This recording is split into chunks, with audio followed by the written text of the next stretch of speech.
Sam, you ready? Oh, I guess we're not starting. Are you ready? Oh, I guess we're not starting. That's okay. Oh, everybody left? Yeah. What happened?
Regular session of the Swampscott School Committee for May 23rd.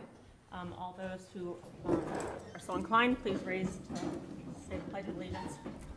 I pledge allegiance to the flag of the United States of America and to the republic for which it stands, one nation, under God, indivisible, with liberty and justice for all. Nothing for level learning tonight? Nope. Even though we love learning. Any comments? Do you want to start down here, Sam? Yeah. So I wanted to speak on the decision that ultimately came from the budget reconsideration at town meeting Tuesday. I'm not going to speak on the issues that I believe existed which led to the situation, nor am I going to try and fight a battle that I can't win. But as a student rep, again, I feel that I have the responsibility to speak out, and regardless of the impact it may or may not have, I believe it's worth it from my perspective to be heard. Aside from the matter at which the amendment to the budget was brought about, then suppressed, the true problem lies within what led us to this situation, which is our perspective value of education and the interests of students. The staffing cuts are disheartening because they take away the very opportunities that a school committee aims to provide in a school as a whole. I've spoken on it already with specifics to the phys ed department, but now, as an address to all departments within the school, something needs to change. This pattern is unsustainable, not only for students, but for teachers as well. If we believe in the quality of instruction of teachers and the importance of the academic opportunity here at the high school, why is it not apparent in how we value them? For me, this is a question that has not been answered, and I think I speak for all students when I say it is a disservice to them as well. I hope that with time this question can be answered, and that in the future the incentive for meeting students' needs can be met. Thank you. Thanks, Thanks, Sam. So nice to hear you speak. Karen? We're probably all going to talk about the same thing. I am also obviously really disappointed and disheartened by the decision, not only to reconsider, but then ultimately the vote that overturned it. And I mean, I feel like we've just been fighting this battle for so long, and it sometimes just feels hopeless and endless, but I am somewhat see a spark of hope, maybe, that some members of the select board seemed willing to at least discuss this going forward, but that does not help the students or the teachers right now. And so, am I concerned for next year? Absolutely. Have I been told before that there's hope and then it didn't turn out to work? Also yes. So I don't feel like we can just say, oh, it's going to be better next year because they said, we'll talk about it, because that's happened before as well. So, so I will, if I'm offered the chance to discuss this with the town, I will press them to move forward and discuss this also, and I hope everybody else will. And we'll see what happens, but I feel for the teachers impacted, also the teachers that still have their jobs but have to feel like this town and this district doesn't support them. I guess that's it. John? So I was also very disappointed with the outcome from the other night. Like Karen said, it's, these are, real lives we're talking about, and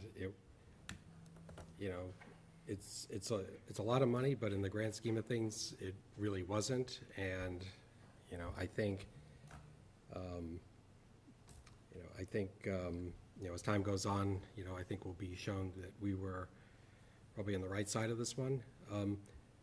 One other thing I thought that was really important about this, even though the outcome was disappointing, was that the amount of debate around what we talked about, I thought was really, really very informative for the town. I think a lot of, the town meeting members, especially, but the town, the townspeople generally, don't really know how this process works in any great detail.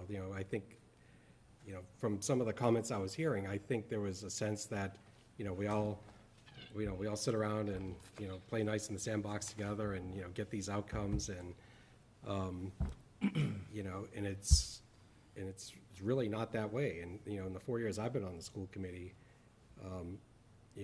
every year it's a more, it's a more disappointing outcome every year. But again, I think having this debate, having the town hear what we've been going through, I think was really important to get that out there. Number one. And number two, I think, Amy, you used the word reset the other day. I'm going to use the word reassert. I think it helped reassert the school committee as an equal partner in this debate, because I think, everyone, whether they were in favor or not, I think everyone spoke with passion on this. And I think that really put the school committee in a much better position going forward. And I agree, Karen. I'm going to take Doug at his word on this one, Doug Thompson at his word on this one, and really would like to participate in these ongoing discussions. I don't think it helps anybody to be, have the school committee characterized as, trying to work outside the process. That comment the other night really kind of struck me, and, it's just, that's not who we are. And I think going forward, I'll also be pressing for ongoing discussion. Thank you. Go ahead, Glenn. Thanks. The only thing I'll add is I do think it brought a little bit more equilibrium to the budget debate. I was actually thrilled about the debate on Tuesday night. It was full of passion yet respect. I felt the entire town meeting was fairly respectful for what I saw, and I think I was a little bit of a breath of fresh air comparatively in years past. Sometimes you get what you want, sometimes you don't. I am looking forward to working with all boards and committees to have them fully understand that approving a flat percentage increase every year just does not work for a school district. It may work for other departments, and I don't begrudge any departments, but I definitely think that if we all work together, we will be able to accomplish what we need to accomplish. Will it be easy? No. But I think we now, for the second straight year, have someone raise their hand. First it was the chair of the Finance Committee 2 years ago, or a year ago, I should say. A couple nights ago, it was Select Board Member Thompson who said, we have to take a hard look of how we do this. And I know I'm looking forward to doing that with them, because if we don't partner between the school side and the town side, it's going to go backwards. And I think it was a real positive of the debate, the discussion, and I look forward to working with everybody. And I really appreciate everybody who came out, from the educators and the townspeople who stood outside at the high school for a couple nights, to the people who spoke, to the Select Board, Finance Committee, and Town Administrator. They had a point of view, and as I mentioned on Tuesday night, their point of view is not wrong at all. And so I look forward to working with everybody. Thank you. Dave? Well, I thought I was going to be okay saying this until I sat down next to Noel. I want to start, I have kind of a little different take on it, and it's not about the process so much, but I want to start by apologizing to our students and to our teachers. In my opinion, the school committee let you down, and after a year, I don't feel like we've accomplished much more than any other year. We, again, have a doable budget, but I feel a doable budget is really just average, and I'm going to continue to make sure that we are better than average. Every year, we try a new way to fight for more, and once again, we failed. And there are a lot of things that I would have done differently this year, but as I was told, hindsight is 20/20. I just didn't fight effectively. I think it's something that many of us are afraid to say, but I believe that Swampscott schools are losing ground. It's really painful to say that because it sounds like a criticism of the people that I respect most in the super and our teachers. And I just want to assure you that it's not a criticism at all, and that you guys are swimming against the tide. And from the superintendent to our security guards, the chips are really stacked against you. And what you, superintendent, are able to accomplish with a continued erosion of resources is pretty amazing. But we don't have enough of the teachers, and we need to give our kids better. It was tough before COVID, and it's the pits now. I wish that my amendment had simply failed the first night, because the heartache of the backtrack was worse. And from the moment that I woke up on Tuesday to learn that there was a coordinated force, including our chair, working against these extra dollars, I knew that I was screaming into the wind. The choreography of Tuesday's meeting was really impressive, and I'm impressed, but I was outplayed. I want to thank the select board member, Doug Thompson. I think, like you said, he really hit the nail on the head by speaking to revisiting our town financial policies, and I'm really grateful for that.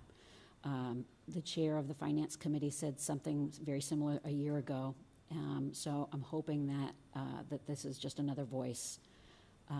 Will make an impact. I'm grateful for the town meeting members who spoke in favor, and I'm grateful for the people who guided me in this fight. I'm grateful for the teachers' efforts, and I'm really impressed and grateful by our students who showed up, including these 2 stars right here. So keep at it. This is going to sound really corny, but you guys will get it fixed. I'm sorry. I'm sorry that I disappointed you. I'm not sure what comes next for me. But worse, I'm not sure what's going to come next for the people who are going to be coming from the district next year. Sorry to cry.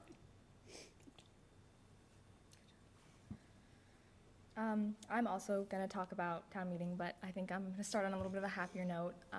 Today, the juniors had the Credit for Life Fair, which was where we went and saw what life was after college. We were given a certain budget based on our career, and we had to buy a house and a car and see what life was like to live as an adult. The band is also marching in the Memorial Day Parade in the Haunt on Monday, if any of you guys would like to be there. But I am going to talk about town meeting. So I know this is a very contentious and sensitive subject, but I'd just like to say that I was very disheartened by the reconsideration and overturning of the school funding amendment on Tuesday. I know that on the surface, it seems like nothing will really change, but as a rising senior, I know that the school district will feel this ripple effect. Even with fewer teachers, the level of education and engagement will still be expected to exceed expectations, even though the class sizes will be larger and fewer electives will be running. Earlier this school year, we also saw a presentation about the class of mindfulness and all of its benefits. This class will not be running next year, even though over 100 students signed up for it, due to the fact that the English department is at full capacity. I was supposed to TA this class and was so heartbroken that it will not be offered, as it helped me in more ways than I could ever imagine. Little things like these are the opportunities that the students now no longer have. They will never get to experience electives such as these or have that conversation with a teacher that could inspire their whole future. Like Mr. Gianta said on Tuesday, there is no do-over. And now there's nothing we can do to help the rising juniors who are going into arguably the most important year of their education without the same resources as those who had before them. Despite what happened on Tuesday, I applaud the town meeting members advocating for my education, but it's sad to see a new generation of students suffer because of what transpired.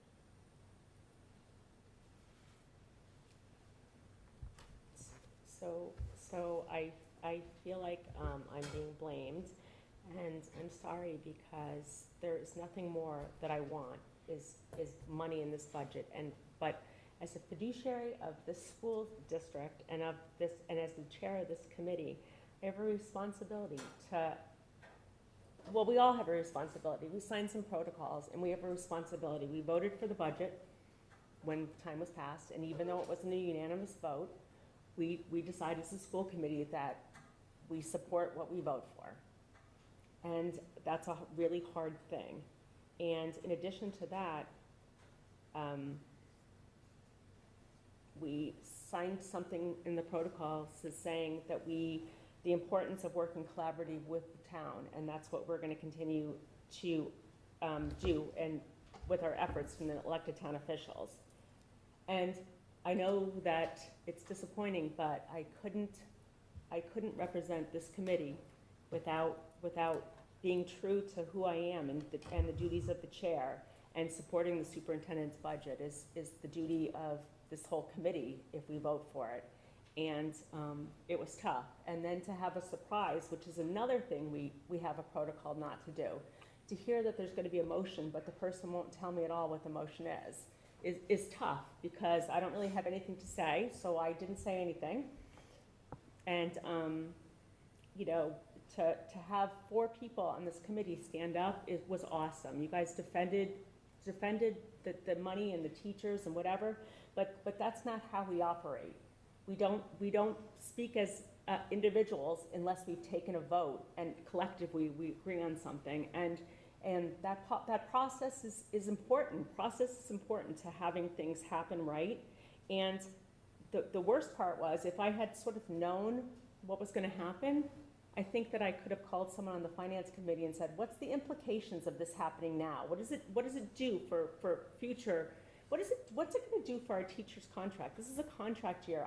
I want the money next year when we are paying out raises. I don't want it this year when we hire teachers and we're going to have to lay them off next year because we can't pay for the teachers and pay for the raises. And I wasn't able to hear discussions like that.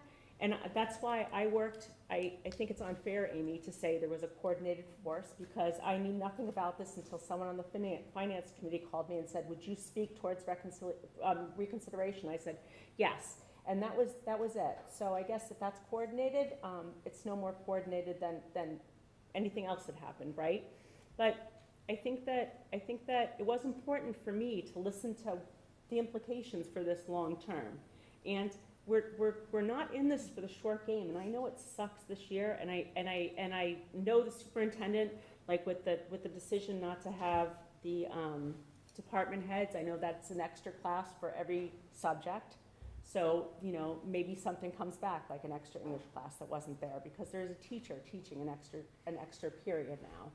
And there's other ways that, when we look at what's happening, there's always movement in this budget, and I was not looking for the short-term fix. I am really, really concerned that we are going to have an expensive contract negotiation, and we need money for that. These teachers deserve the money for that. And if we use it now and fund 16 positions, like he kept saying, that's the whole bit of the money. And then, so where's the raise money for the next year? And I think that I've been saying all along, there will be a financial discussion between the 3 boards. And I've been saying that they're not ready to do it yet because they weren't going to do it after the budget season, right? They're just not doing it during the budget season. They needed to wait. I mean, there's no point. I mean, every single district, flat 2% plus new growth doesn't work for any department in this town. And it especially doesn't work for us. And I think, I don't know if the superintendent wants to chime in, but through our chair meetings, I know that the finance committee chair and the select board chair understood that inside and out, upside and down, whatever. And I know that our town accountant with Miss Stella understood that every way to Sunday. And I know the town administrator mentioned that that might be possible to have a reset, right?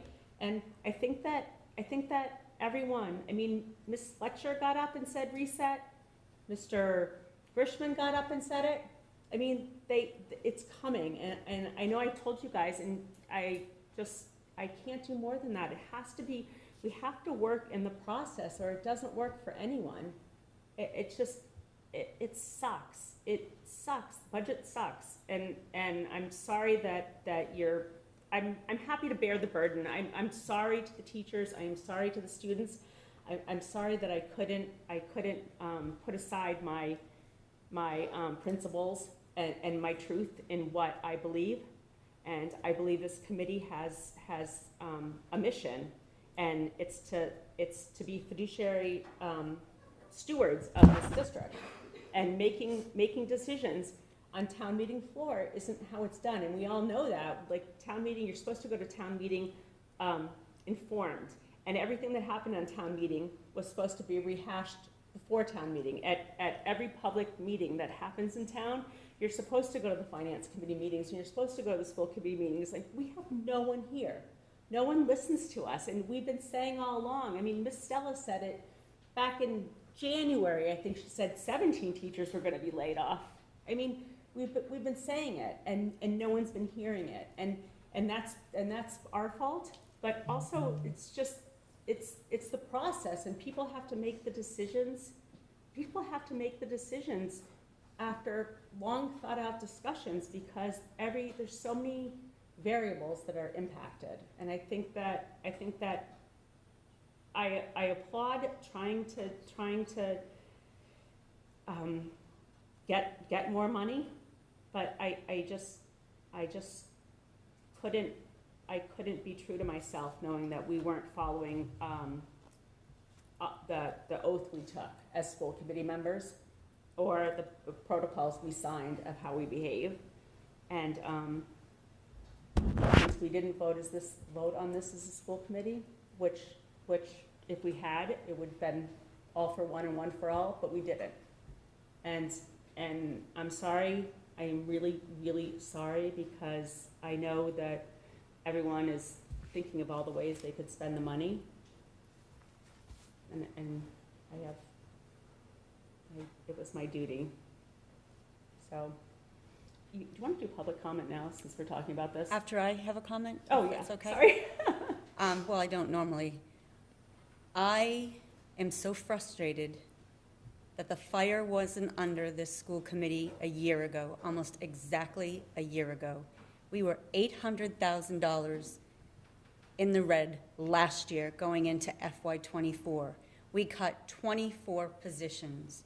Ms. Steller and I sat here and said, the summertime is the time to get together the boards and committees to revisit the financial policy of the town. This is a year later. So I borderline anger and frustration with my bosses that nothing happened last summer. So we're here this year like it's shock and awe that we weren't going to be in this position and that nothing's been done for a year. October comes, we start working on the budget for the following year, which is why Ms. Steller and I must have said 3 or 4 times, the summer months are the months to revisit the financial policy. Everybody goes away in the summer, I know that. But here we are once again, and it's going to be January for a summit. January, we're already in the budget process again. So my recommendation is to get started with those conversations this summer. Maybe it is not school committee meetings, maybe it is tri-committee meetings, but the fact that we were here a year ago talking about the same financial summit that was needed to revisit the policy is very, very frustrating for me. And I do want to say that if I were to have followed the financial policy of the town, I would have submitted to you a 2.6% budget. I did not. I submitted to you a 4.6% budget. And then at the tri-chairs, they said, what more is a critical need? You ended up pushing me for that need with a 5.1% budget. So to make it seem like I'm not advocating for the district is really unsettling for me. And I would say the most frustrating thing is that it's a year past. Are we going to be sitting here in May of next year and say, oh, we got a problem, we got to have that conversation? I really wish I saw this fire a year ago. 24 positions versus the positions we're cutting now. When you look at other communities, 33, 21, 41, if they don't get an override, 100.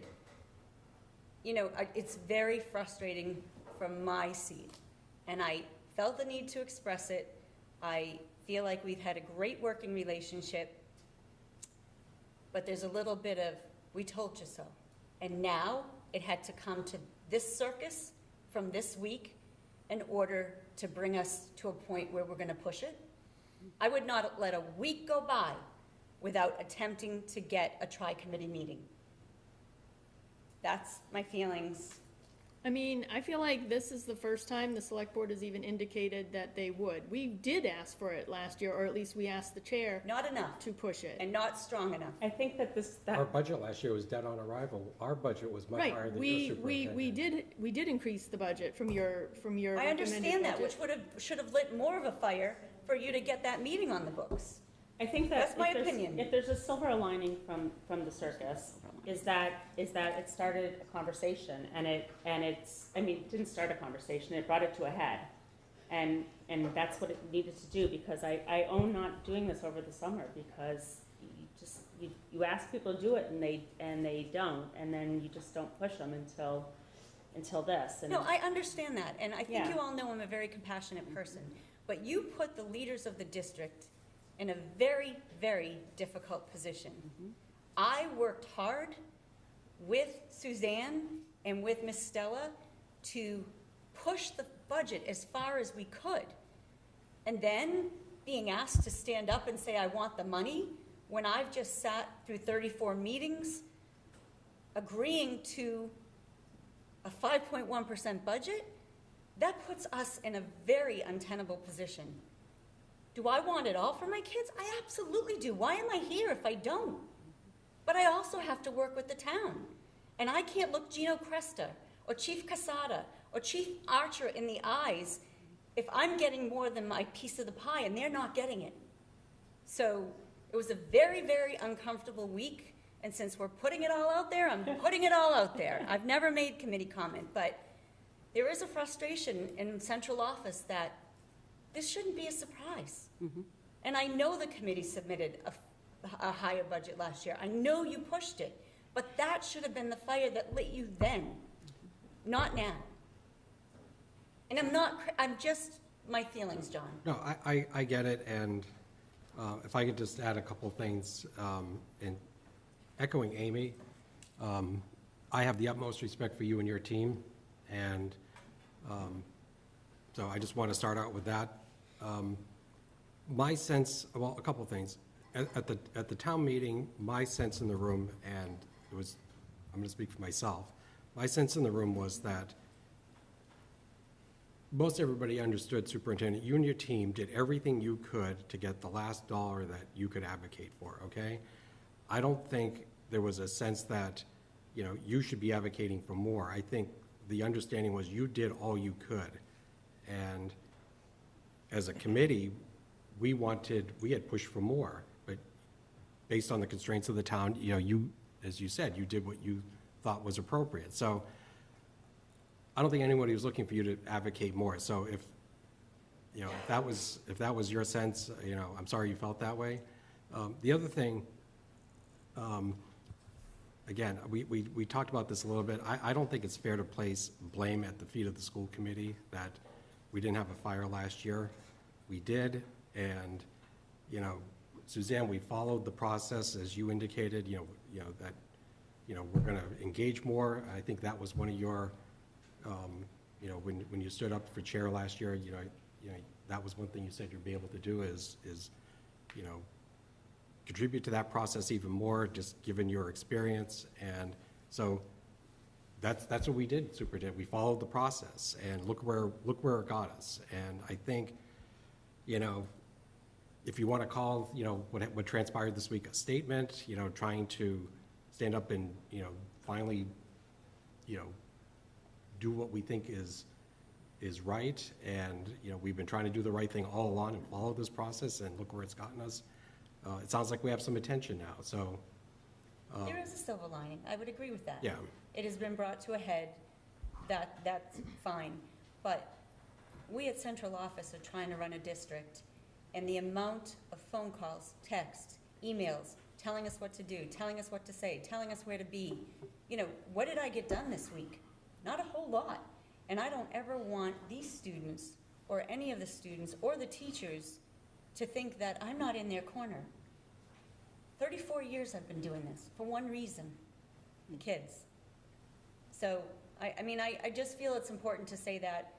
I think I pretty much wear my heart on my sleeve, and for me to not express my frustration and the work that was done would be inauthentic of me. That's all. Can I speak? I appreciate that. Superintendent, I fully agree with you. I think that we didn't fight it the right way. I don't know. I think you are fully right.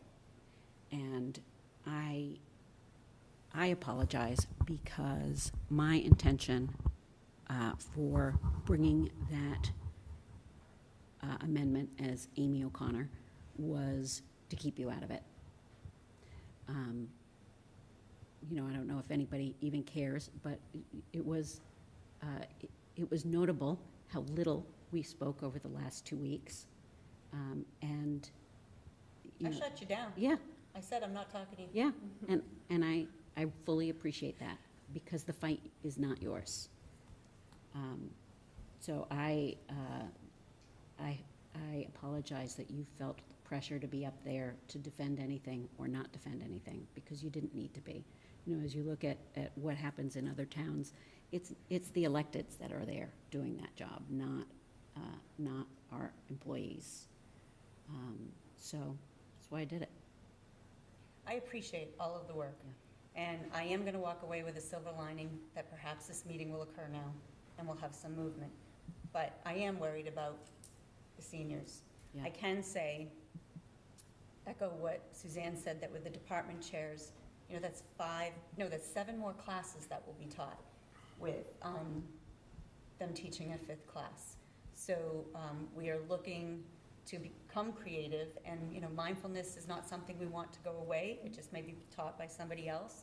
So this gives us an opportunity for 7 more classes. Did you understand on Monday, because the superintendent spoke to this, but there was so much going on. I don't know if maybe it was like just out there, like words. It maybe wasn't really clear. So the department heads, there's a department head for actually 8 departments. And so a department chair for fine arts and English and history. And when they're a department head, they teach 4 classes instead of 5. And so by not posting those stipends this year and saving that money, that's how I was able to save the social studies position. And now by not posting those, because it's in the contract that when you're a department chair, you only teach 4 classes, they will now teach 5. So in my mind, that's 7 more classes for our high school kids, reducing class sizes and offering more electives. So that's how I'm trying to solve it. But it's a puzzle. It's a slide puzzle that I'm not good at. I was never good at the slide Not only puzzles. that, people are pulling pieces away from you all the time, and then giving you the wrong ones at other times. So, Can I add one more thing? Yeah. Not to just No, belabor, I but think this is good. I think we have to, have these conversations. So Swampscott is maybe unique, because Swampscott Public Schools and Pam Angelakis are like maybe more than a superintendent in another district. Does that make sense? Like, I don't know what that means. it means, because means people good know things. you so well, and you've been here so long, and I think you feel more enmeshed, and I think people expect more from you than they would expect from even another superintendent. So when something like this happens, I think it feels I more feel responsible. personal, It's very right? personal. More personal Very than it personal. should, because at the end of the day, it wasn't about you or Right. your team. Even though it feels like it, because here in Swampscott, you are Swampscott Public School. Do you know what I'm I saying? do know Plus, what she's given access to everyone. Right, and people, yes, people just can get to you, but In more ways than one. but it wasn't. Do you know what I mean? It I doesn't mean you understand didn't that. feel it, Oh, I felt and it. that you But didn't that's get the who I am. pressure. Right, And that's how I've led, right. and it's hard to separate the two. It's hard to separate the two, I agree. Well, I think So- it's extra hard too when finance committee and the select board and people are standing up and saying, we worked together, we did this together, like, what's happening now? And I think that Mr. Grishman and Mr. Hartman really thought when they asked us in the meeting, tell us what else you need. And we did. They really thought they were doing, they thought they were doing everything. And at the end of the day, we should have told them more stuff. We just told them the nice, we No, told them the because we want said budget. that we would go after what critical needs. Right. You want to know what I need? It would have been $1 million. Yeah. And that wasn't going to go anywhere. So why would I But do what- that I Utah know, route? exactly, but they were really, I mean. But we I- talked about the MTSS, doing that with Fidelity, potentially helping special education referrals. That was a language that could be understood. Right. Why I might need an extra PE or a third PE teacher at the high school, health and wellness, mental health. I think if you're not in the schools, mental health has been used all over the place, and I don't think you really understand what that looks like in a school. So it was trying to come up with the things that we needed that would impress upon a positive financial impact, because finances are what they understand. And so trying to, when the numbers of special ed are going up, why are they going up? Because we don't have the right staffing to do the multi-tiered systems of support with Fidelity. What will we need to do that, to see if we can watch the trend and watch our special education numbers go down? That's what we need. Okay, you can have that. So it's the people that have said, cut administrators. We are not administrative heavy. You have no idea how many hats we all wear. Like, I was a custodian, I would work as a custodian one day if they're shorthanded. So there's a beauty of a small district, but there's also a burden on administrators as a small district. You go to a Lynn or a Salem, there are levels and levels and levels and levels. Do you even get to see the superintendent? No. No, and so I'm a person of the people, and that's great, and that's what I signed up for, and that's what I love. But to put out there that we need to look at our administrative staff, whoa, no idea, and I hope I impressed that the other night, but I think this is warranted in terms of cleansing the air a little bit. And I also, No, go ahead. No, it's fine, go ahead, you guys were. So I just, first I want to say to you, Pam, that, there's nothing you could have done, nothing else. There's just nothing else you could have done. We were slapped pretty hard last year. And, that silver lining is I really do hope, I don't anticipate, but I do hope that, finally the townspeople and us stood up and said, what you're doing is not working. Not you, the town. Budgetarily, it's just not working. Everybody has their hand up. I absolutely understand that. One of the comments that was made, and again, I do want to say I was very impressed by everyone who spoke for or against. It was really great. It was really insightful. The one thing that I would disagree with is someone had mentioned, the number of students are down, so that should correlate to the number of teachers. And the challenge with that, I don't know how many times we have to explain this. It's not as if we're down 40 kids in the 4th grade. Yeah. We're down X number of kids throughout the district. 13 So, grades, yeah. so it doesn't really affect one particular grade, one particular teacher. I don't know how many times we have to explain that, and I feel like sometimes I'm banging my head against the wall. I am hopeful that people on the select board, the finance committee, and us will now realize what is at stake. Now realize that this committee will take a very active role, whether they like it or not. Will it work? Who the heck knows? But I know there's zero more that you as a superintendent, you as a person could have done. You know, it was an educational opportunity for everybody who was in favor of this on Monday. I kicked myself for not asking for reconsideration right then and there. And, but you know what, you live and learn. And I almost think the debate was more important than the yes or the no. And I think everyone on here, whether you were for or against, as I said this the other night, has their heart in the absolute right spot. And I look forward to, you know, the next period of time and you know, working with the boards. And let's just see where this goes. Thank you. Can I just speak to the misinformation that's out there? Absolutely. We're up 100 students this year, which is why when I say enrollment is up, we're up. So this, I don't know where the data is coming from that we're down. We're actually up. We repeatedly said that. Ms. Stella showed slides where our teaching staff is down because the temporary positions of ESSER went away. Our enrollment is up. I've said it 100 times, and still people are citing that. So that's It's in your budget book. Yeah. Can- I just wanted to say that. No, Can I just bring this back to something that you said, Superintendent, that I think is probably the most important and why this feels like such a debacle? That if you had gone in and they said, what do you need? You would have said $1 million. And that's the truth of it.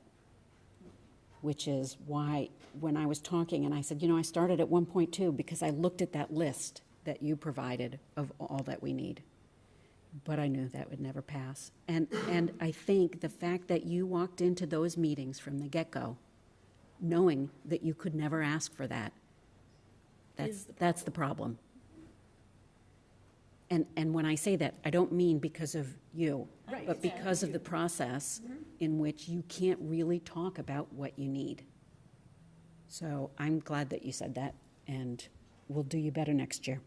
Well, we'll do you better next year. big hug, group hug. I'm just kidding. Adding some levity, or trying to. It's important to do too. But it's hard to see a silver lining when we have to say goodbye to people. You know, for me, for all of us here at the table, it's a fight about process and a fight about money. But, you know, for 16 people plus their colleagues, it's a fight about a job. And that's the hard part about this, that it's not data. No, we're in the relationship business. We've always said that. Do you want to move public comment up, Suzanne? Yeah, I'm just like, yes, I do, because you guys, I know there's people here wanting to talk. Do you want me to make a motion to move it up? Yeah, would you? I will make a motion to move public comment to now. Second. All those in favor? Aye. All right.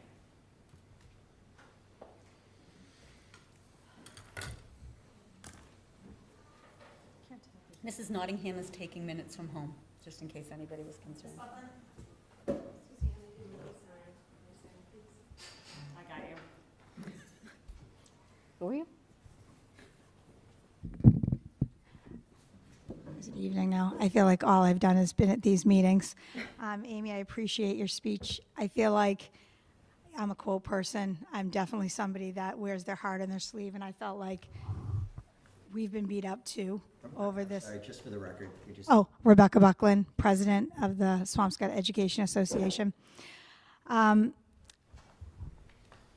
Washington Irvin said there is a sacredness in tears. They are not the mark of weakness, but of power. They speak more eloquently than 10,000 tongues. They are messengers of overwhelming grief, of deep contrition, and of unspeakable love. And I think that anybody that went through this week cried those tears. And your mom, there were so many people that felt so strongly about this. We feel it's warranted to take a moment to reiterate the statement we made to our social media pages yesterday with a few additions. We are disappointed and disheartened at the outcome of the vote of reconsideration Tuesday night. We continue to stand firm in our commitment to the students in this town and the need to have a fully funded budget. This was not, nor never was, about raises or personal gain on the part of the teachers. This was and has always been about what is in the best interest of our students. Monday night's town meeting brought people together in a democratic way.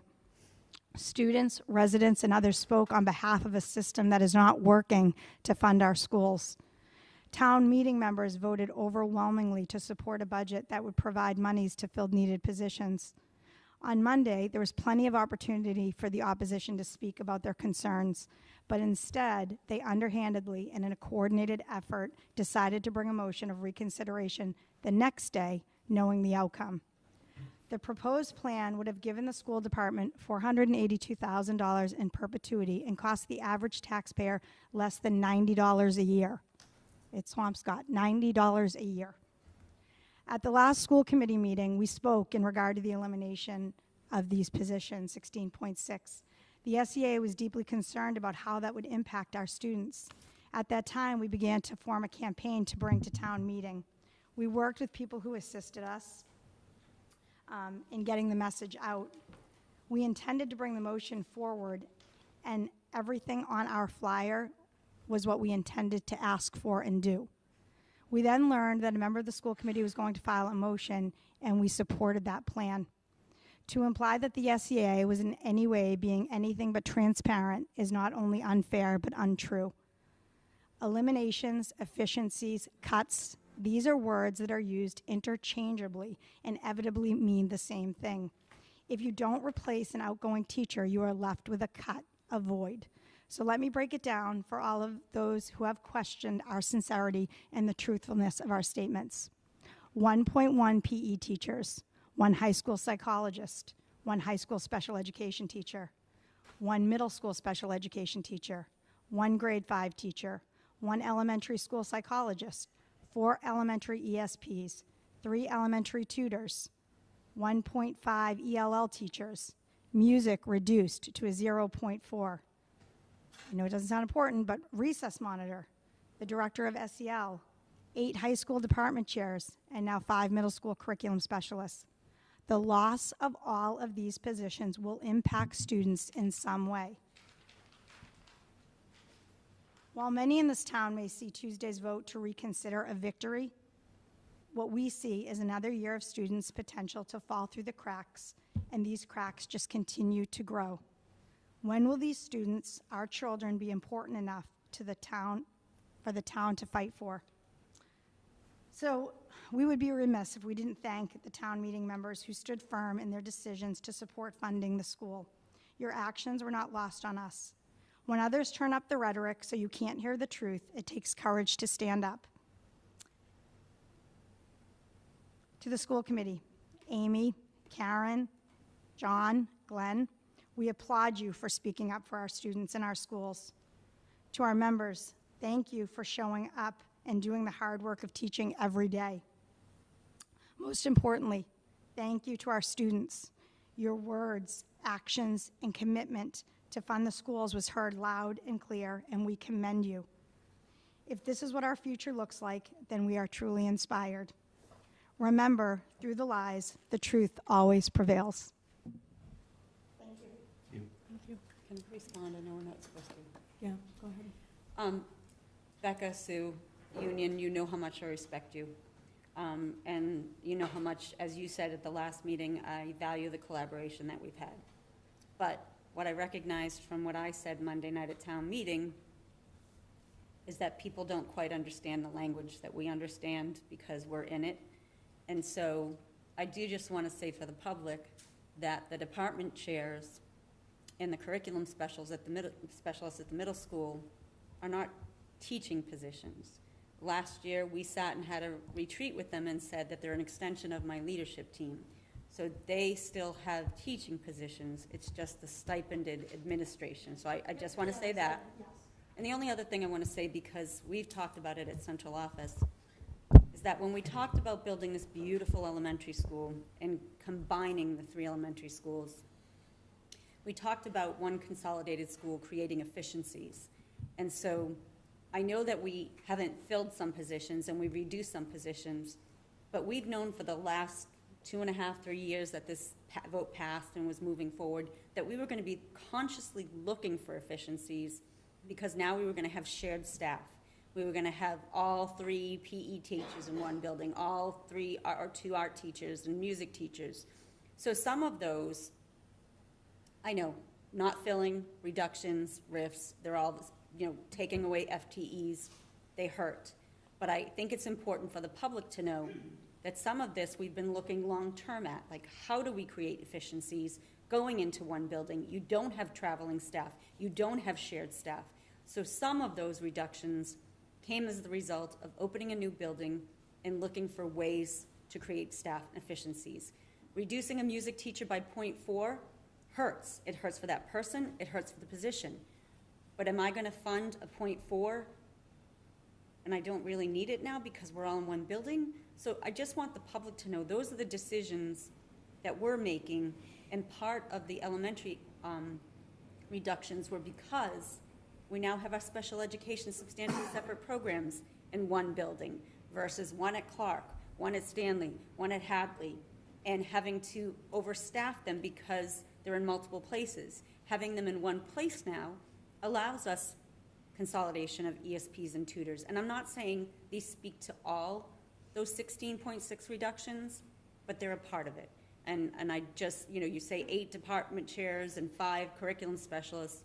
They are, but that's above what they do for our children every day. And it is, we did talk about how it's an extension of my leadership team. So I just want the public to know that, because what I recognized Monday night is, I did unfortunately go back and watch myself, how sometimes we're in it so much, we think people are understanding what we're saying, and they don't really know the language and the ins and outs of it. So I know I'm not supposed to respond to public comment, but you know how much I respect you. You know how much I respect the teachers in this district. I started with all of you, and I know we're on the same side, but anyway. Ms. Campanaro?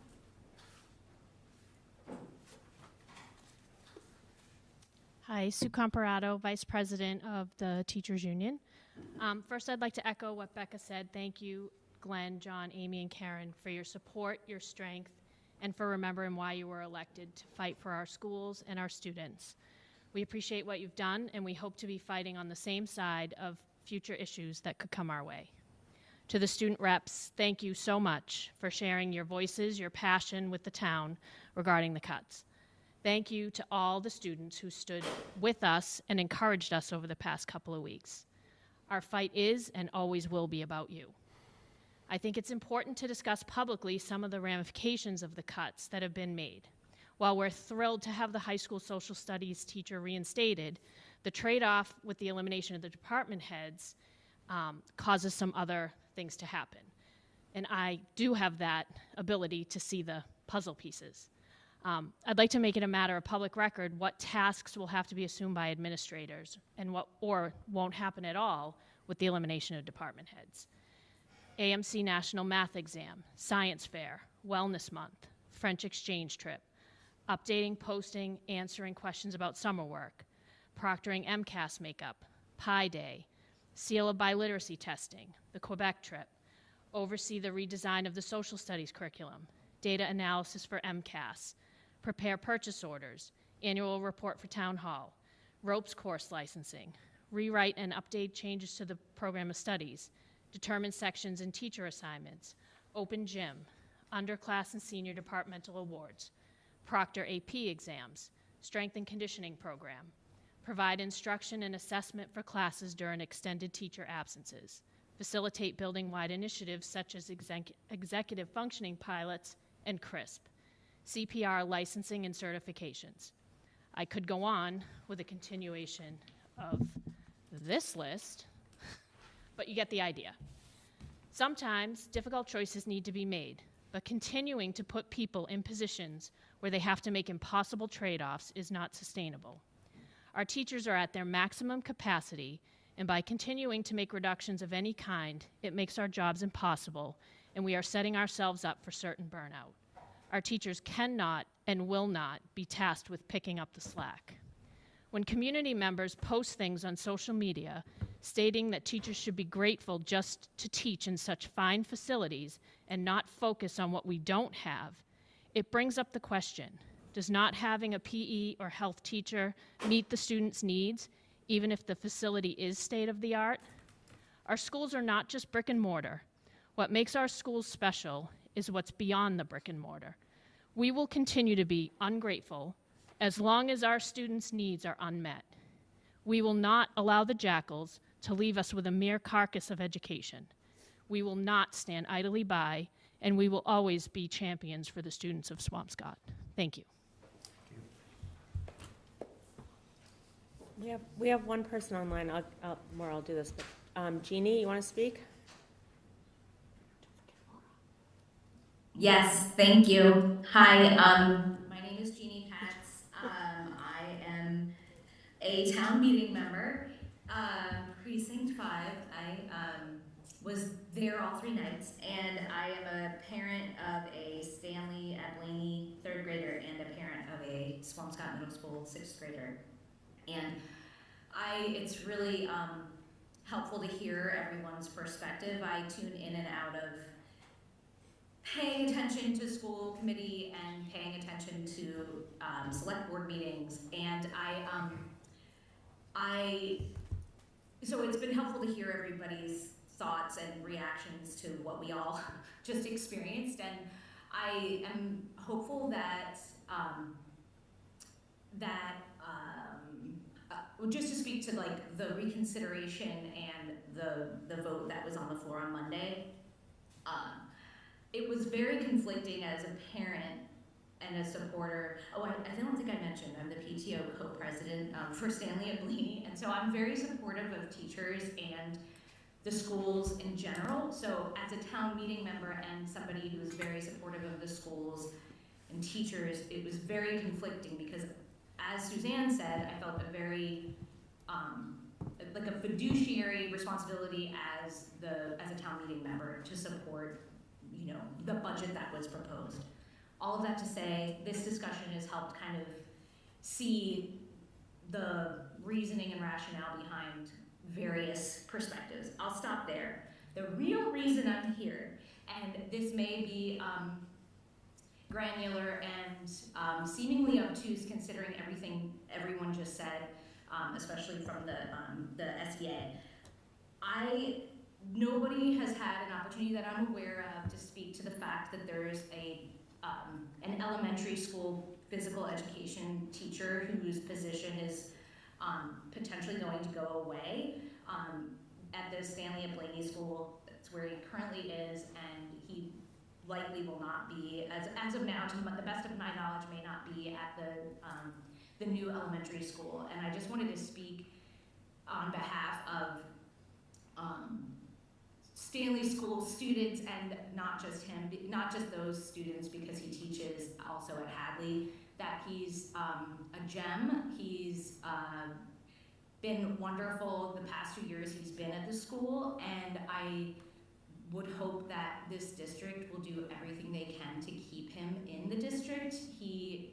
I think that in addition to him just being a very valuable asset to the school and to the students, not the school, the district and the students and his colleagues, I also feel that there being consistency when these students reach the new elementary school and are in this new environment, it will be advantageous for them to be surrounded by educators that they are familiar with.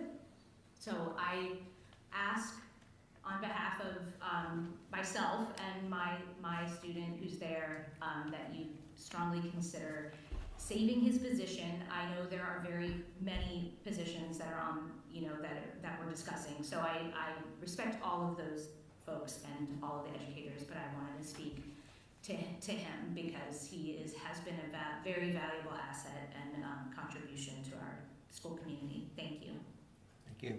Again, may I Thanks, respond? Jeannie. Oh yeah, go ahead. Hi, Jeannie. I just want to respond because I did read your email just before we started this meeting. And I want to say that absolutely, he is a rock star.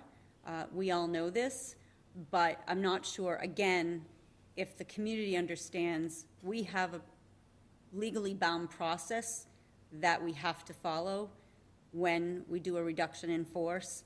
It's not like we can handpick who stays and who goes.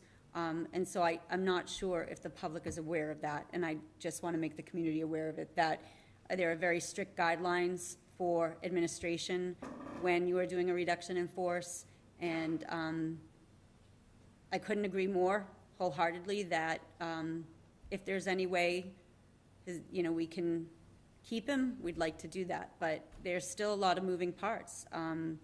There's still several weeks of school left, and when I said Monday night that the staff I need today could change tomorrow, that's not just a line, that's the reality of the budget situation the school department lives in. So thank you, I appreciate your comment.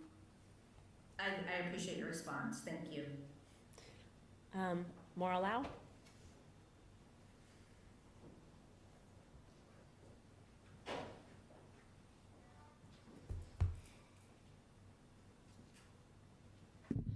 Hi, folks. It should start once. Okay, one side. Yeah. Yeah. Hi, folks. Maura Lau. It doesn't sound like it's the. Does it? on? I'm used to it, so I know it's Oh, I not know. on. Do we need to turn the mic on? Oh, is it dead? I don't know. It Doesn't doesn't. sound like, The green light is on. I think you're hearing me now, right? Okay. Okay. Great. Thank you. So I'm just going to touch on a few things. Just going to say that, I don't know why. You started it. Sorry, Ms. Buckland. All right, so let me get it together here.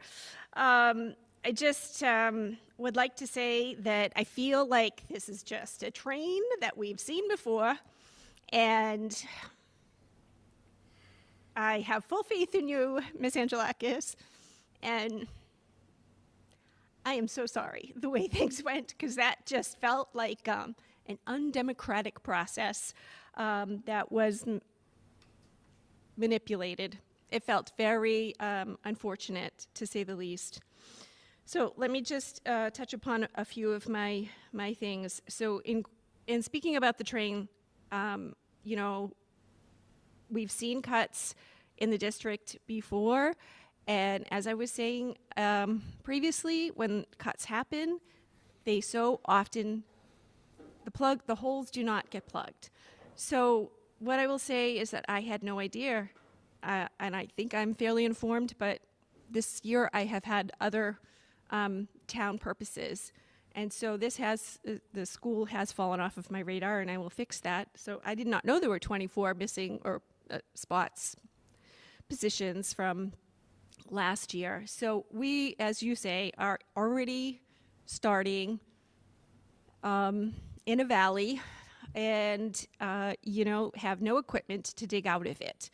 And the town and the town people and the town meeting members need to know this a little bit more directly in the form of a mallet. So what I would say is that however this needs to happen in terms of, it doesn't need to be in sentence form, we just need to put information points. And I know that you can't say in February we're going to have X amount of some things, but this is coming down the road so that we can rally, we can be boisterous, we can get to people ahead of time to move the needle in the proper direction. Because so much that is said is inaccurate, and it's like a dysfunctional Irish family. Being Irish, I feel strongly that I can say that without being incorrect, because everybody is just talking and past each other and behind each other and talking poorly, and it's so obvious. It's wrong. So, where do I start? So things like the freshman class that we lost, I didn't know that until, I have a freshman. I didn't know that until well into freshman year. We had a freshman orientation class that vanished a year or two ago. I think Is that the Freshman Academy? Freshman seminar. Oh, seminar. freshman seminar, thank you, that vanished, right? So we just need to know that things are awry. And yes, I guess, you know, we do need to follow, we being, I just mean parents and just the general community, we do need to follow things more closely. I certainly do. But you got to tell us, right? Like the admin, you know, the third admin here that went down to the elementary school, we didn't know that until, like, you know, the last few days of school, and that there was a reshuffling. And I understand that reshuffling is happening, and I kind of can understand why, right? It's finances. It's always finances. But just seeing how you can tell us ahead of time might, yeah, it's going to make people, I don't know, say bad things on Facebook or whatever. I don't know. I don't do that. But maybe that we can just generate some conversation so that when we do go to town meeting, it's not just a big, like, oh, Miss Angelakis, we trust you. We know you've got everything. Sure, but you're already, again, you're living in a valley of cuts, and you're all just trying to dig out of it, and it is unfair to students. The high school, I have a rising senior, right? You know, this happened in Connor's year. We had a couple of good years with Cameron. I'm just so sick of cuts for 22 years. I know I could fill a whole page with crap that shouldn't have to happen for our students. They're not nice to haves. Let me just tell everybody, the 6 people who are listening, they are not nice to haves. They are strong programming that keep our children safe, they keep our children engaged, that really help support inclusion in a classroom so that we can model our classrooms to be like life should be. It's just so upsetting. Can I say something, Laura? Because sure. You have, a really good point. One thing this committee started many years ago, I think it was Gargi that really pushed it when she was chair, is that I do a superintendent's report. It's more formal throughout the year, beginning in September. It's a written memo the school committee gets. Things are linked to it. Then it gets linked on my superintendent's page for those that miss the meeting. That's where I put everything, but there's nobody here listening. So I would direct people, if you can't make, I'm not asking everybody to make the school committee meetings, but if you go on the district webpage to the superintendent's page, there's a superintendent's blog and updates. I upload the report that I give to the committee to that blog, and that's where I start having the Mr. Norkin, all those announcements were made about that. Okay. The switching in the elementary principals. So I am completely transparent with the school committee. No, I know you know, but like, nobody knows where to look for that. And I try to put it out there. I started to send some things in Parent Square with Parent Square this year, like, oh, here's my report, and putting it there. But people need to know where to look. And we've tried to funnel everybody to the web page, but I could probably improve next year by sending them out as Parent Square notices to the families. Or if it's on the website, can it live over to the left side there? You know, like the newest one. Yeah, I can have that moved over there as a button. Then I'm all for, I think Parent Square is working great. Mm-hmm. I have to say, last summer when I said to somebody, it's like, oh, good God, just one more thing. It's not going to work. And it works beautifully. So I'm so glad to be wrong. We asked Tech to put it as a button on the opening page. But those reports, we've formalized and have formalized them even more this year. And that's where all the movement, all the announcements, all the curriculum, all the money needs, the switching in special education, all of that is there. But we're talking. And you used to send a blog, so that's the same thing. Yes, it's the same thing. So that's great. I will do that. Yep. But I'm going to go looking for it. Not everybody is. So I need to send a push it right to people. Push it right through Parent Square. Push it to everybody. Yep. That would be my 2 cents, right? Yep. Because I think we just all, myself included, just need to be like, information needs to just chase us. And reminders also just need to chase us. Ms. Lau, can I just say also really quickly, one of the things I think that everybody here recognizes, and we've all really struggled with, is the communication aspect of it. Mm-hmm. That we don't have the visibility necessarily that the select board does. And every year we talk about having somebody to help us with communication. And as you can imagine, that gets cut Yeah. because our kids don't need that. So it's something that we all definitely recognize, and any kind of feedback is really helpful. Somebody recommended 2 weeks ago, if you guys sent out a parent square that said the meeting was on Thursday, I'd remember to do it, and we started to do it. So things like that are really, we'll take any. Yeah, I think Parent Square is working out really well. I think it's great, and I really do like the high school chairs.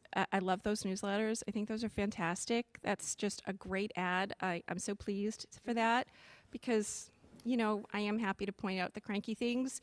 And last year communication was really weak, and I did point that out. And poor Mr. Kohut, I'm really rough on him, but You're balanced tomorrow. Maybe less lately, but so I think that those are fantastic. I love all of the things, whether my kids in it or not, doesn't really matter because I'm just happy to see all the things that are going on, and there are a lot of great things going on. So I just think we got to just keep reminding people that their dollars are being spent ever so effectively, ever so smartly. And that's really important. So just in terms of the train real quick, I'm going to rattle off a couple of things. I've said this a million times, but, I'm getting old and I'm just going to keep saying them. So, as this new school opens, which I could not be more dancingly thrilled about, I think it's magnificent. I loved the pictures from the other night. Suzanne, I thought that was fantastic. That was a beautiful presentation. And I sat there with tears coming down my eyes with happiness that our kids would be in a safe place. So that's wonderful. Okay, so, 3 weeks notice when this building opened and the 5th graders were going to the middle school, we had 3 weeks notice to know that the 5th graders, that my then 4th grader would not be going to 5th grade in Hadley and, would go to the middle school. Turns out then a few of us complained, yes, and said oh my goodness. And so we had one classroom with Miss Wynn at Clark. So that's where Connor ended up.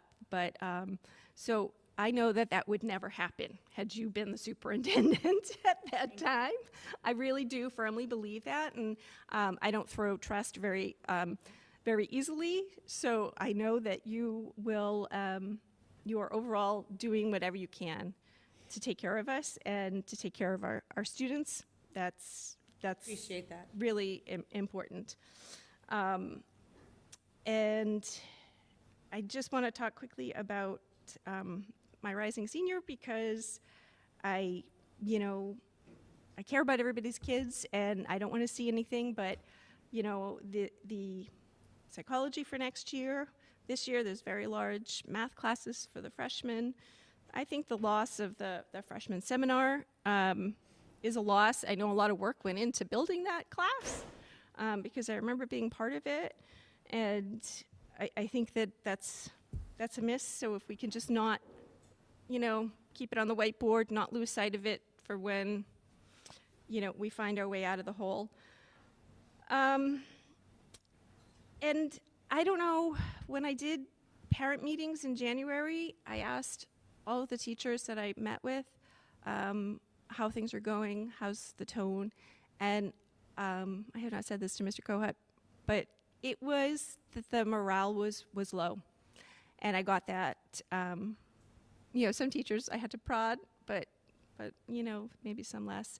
And that's a concern because, and it's a mix of teachers who are seasoned and teachers who are less seasoned.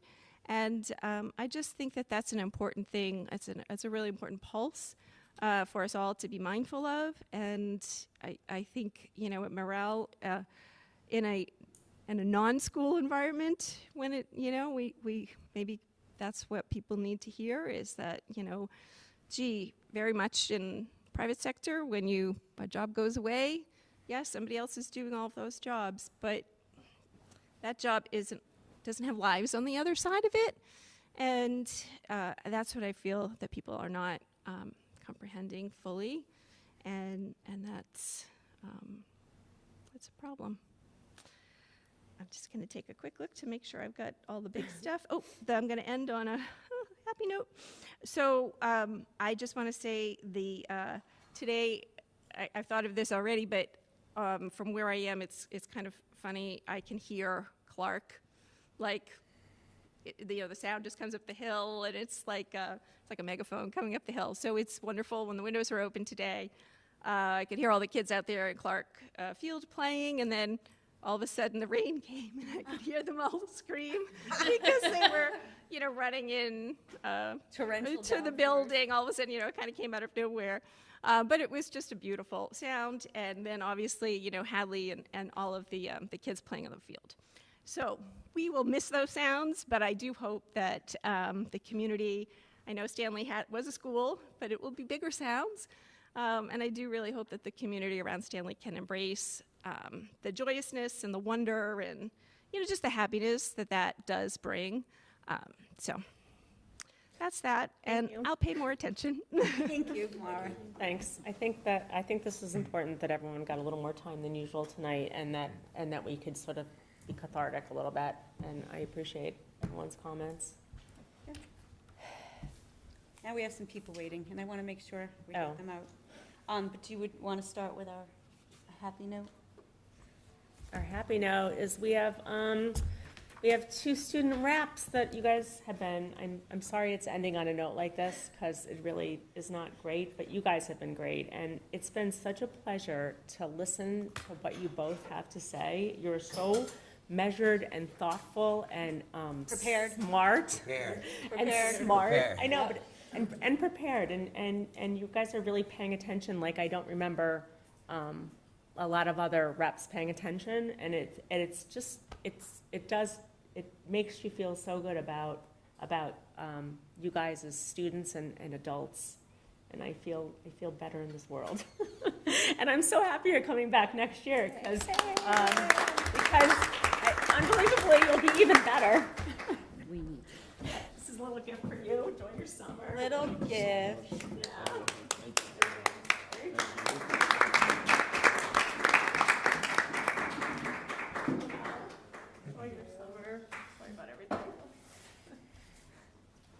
Yeah, I would echo what Suzanne said. From the moment I met you both and we went over the rules of the meeting and that we're invited guests, you really have brought a lot to this group, and I couldn't be happier that you're going to be back with us again next year. You've been respectful, you don't blindside. That was one of the things we talked about, and yet I want you to be who you are. I want you to be authentic. I want you to be honest. And you found that balance, and it's a real gift, and you're both very, very talented, and yay, you'll be back next year. Thank you. Thank you. So thank you. Jane, are you doing the field trip? I'm doing it. Okay. Just because the teacher had to. I figured that. So we just need to pass you a mic. Is there a microphone that we need to pass up? Oh, okay. Well, there's going to be other people speaking too, so. I know. I could be. We love her to speak. I know. Yeah. Senora Baralt had to leave, and she's the Spanish teacher who put this trip together. I'm just here as the World Language Department chair this year, supporting her with the trip. I'm not going on this trip. I'm not chaperoning this trip. I'm just supporting my teachers. So Senora Baralt has organized this trip to Costa Rica. It's a service trip, and it's going to take place in February of next year. When Jessie Gandias was the World Language Department chair, she used to organize a similar service trip. The beauty of a service trip is that the students get an awful lot out of it because they're contributing to the local community. In this case, they will be working on farms and helping address ecological issues in Costa Rica. Again, it's great that they're going to Costa Rica because it's a part of the U.S., not some of the troubles that have happened in the past. The midnight call from Nick. Indeed. Yeah. Before my time. Yeah. So yes, that's about it, really. I don't know if you've got any questions. I'll try and answer them if so. But Senora Baralt did the work on this trip. It's to an put it together. incredibly thorough packet. The price is in here, the dates are in here. In reading through it, I personally, there's so much information in here, the standards are in here. And it only comes, just a reminder, it comes before school committee because it's out of state or out of the country in this case. And so we do ask that the chair sign off on it as well. So I'm not sure if anybody has any questions. I'm so jealous. I know. What, Like- Suzanne likes to chaperone all these. When I was looking at the itinerary, I was like, oh God, I've been there. It's so beautiful. I just keep looking at these places. It's really quite, yeah. So I do have a question. Yep. I know that this is probably premature. What happens with no chair? I don't know. I don't know. We'll see. Okay. I know you, I anticipate that our Director of Teaching and Learning will still be working with the departments. And so that's something we're exploring. We have not only the administrators, but the Director of Teaching and Learning. And I wouldn't want, the purpose of restructuring and not posting those stipends is to give more to the students. And I certainly don't want to sacrifice opportunities like this because of budget. So, thank you. so it'll happen. How many students do you anticipate going? Normally, it's between 15 to 25. I know that sounds a lot, but you know, that's around the size of the group. We took 15 to France, and then when I went to Quebec the year before, we took over 20. Right. This is great. Wow. It's so great we can offer this. I mean, seriously, you know, we talk a lot about, you know, there's a lot of negative crap. This is really cool. Okay, I just say, this is really cool. great. Do we Yeah, have a that's motion great. to approve? Yeah, we'll just, I mean, I'll make a think motion I to just approve. signed it, so Okay. we'll consider it and just take the vote at the end. Yep. Oh, okay. I mean, Okay, sounds great, good. thank you. Thank you. Thank you. The next two items are things that are budget-related. Assistant Superintendent Raymond is here tonight to present a recommendation for a preschool tuition increase. And Ms. Wolf was absent today, but did forward me a memo to talk about the increase in athletic fees as well. These are their recommendations, certainly as budget being the responsibility of the school committee. You can certainly chime in. But I will turn it over to Assistant Superintendent Raymond. Microphone. Sure. That'd be great. Now you can pass that around.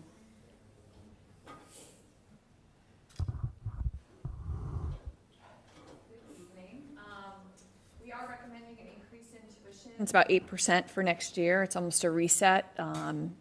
We definitely were falling even behind other public school integrated preschool tuitions.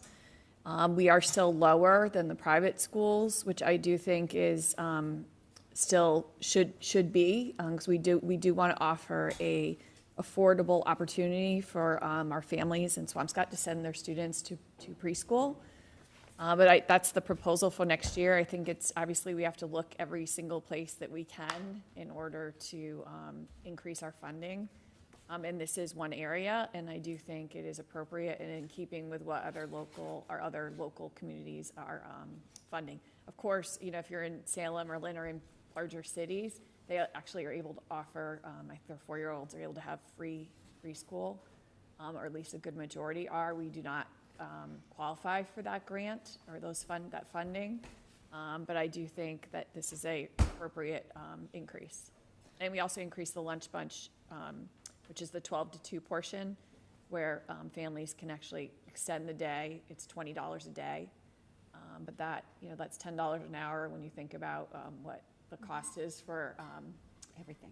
Babysitting now is almost $15 to $20 an hour, so Yeah, that's still, you know, it's still a, It's even more than that. This seems Yeah. so low. This seems. It still seems like a bargain, right? it is. It is. It actually, though, is it is. We looked at. I know Ms. Sell looked at Stoneham, and actually we're at $200 less than Stoneham for yearly tuition. So I think it's correct. Is it lower than First Church or Ocean Breeze? Yes, it is. I think that that's appropriate. We offer a different type of programming. It's very structured. It's a good program, but it's still different. And I think we have really good support in the town for the preschool, and we never have any issues filling any slots at all. But I also know that people that I want it to be an affordable option. I think any of our principals would say at the elementary level that they really appreciate students who are able to come in after having attended preschool. The socialization piece and those early learning skills are really critical for our students to have a successful year in kindergarten, but it's not accessible for everyone, and we really want to make sure that we are keeping that, keeping it accessible. We do offer financial aid as well, which I think is incredibly important too. I wish it were free. I also want people to know, like, people look at that tuition and think, oh, well, that must be funding the integrated preschool program. That's not the case, actually. The tuition probably funds a teacher and a half, and there's 20 positions at the preschool. The preschool really runs for students with disabilities. That's its purpose. But in doing that, the state does require that we offer an inclusive setting, and so there are 8 peer models per integrated class, but the program is built to really provide services to students with disabilities. We're so thrilled to have our peer models there, and they certainly benefit as well, but that is what the program is designed for by the state. So I'm in favor of this proposal. I just want to apologize to the committee because clearly the field trip and the preschool tuition and athletic tuition should have been under vote in our new format for the agenda. So I just want to say that if we're going to vote on it, we probably should do it with the field trip at the votes on the agenda. Okay. But it is an 8% increase, correct? Correct. Right. So this That is gets the it's a I would reset. love to speak to this. You probably know what I'm going to say. I think this is the most amazing program. Having both of my kids gone through it, that's how Ms. Marshall and I know each other. And from the day I was there, it's a bargain even at this price. And knowing that there is financial aid for people those who need it, it makes it even better. So I say kudos to you. I fully support what your recommendation is. Yeah, if I could as well, obviously. The integrated preschool is such an important role for this community to take. It helps those students who are coming in at age 3, helps as those students get older, and I think you're right it's a bargain what we do. How many students total are in? We usually start off around 60, 65. We end up by this point in the year, we're close to 75. Right. How many peer models is comparatively to kids who are there? So we have 24 peer models, but that's 8 in our 2 5-day programs each, and then we have a 2-day and 3-day program, 8 each in that. Right. So just to make sure that all the programs are going up 8%, regardless if it's 2, 3, or 5? Yes, so 5,000 for a 5-day program, so then the 2-day program will be 2,000, and Great. 3 days, 3,000. Okay, thanks, just clarifying. I mean, it's a big increase on the lunch bunch fee, but that was really low. It was too low. Right. It still looks low. Yes. Yeah. I mean, considering what. If you look at what we charged compared to Stoneham, which is a like community to us, like I said, it's about $200 off, so a year.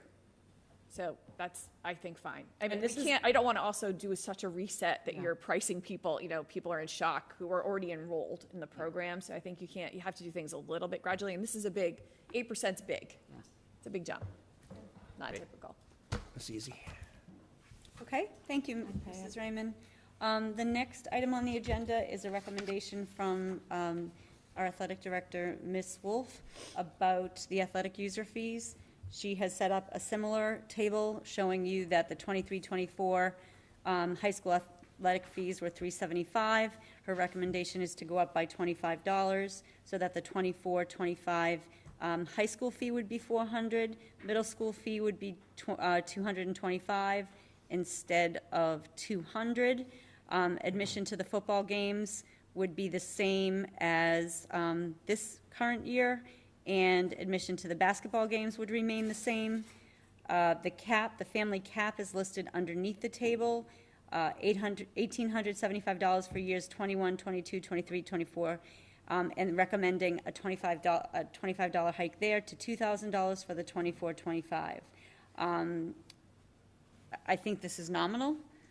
We know that our goal of the committee many years ago was to get to 50-50, the operating budget supporting 50% of the athletic programs, and the athletic revolving account funding 50% of it. I think we're at like 55, 45. We're getting closer. Oh, okay. I had pulled that number, and Miss Stella can text me if I'm wrong. I'm sure she will.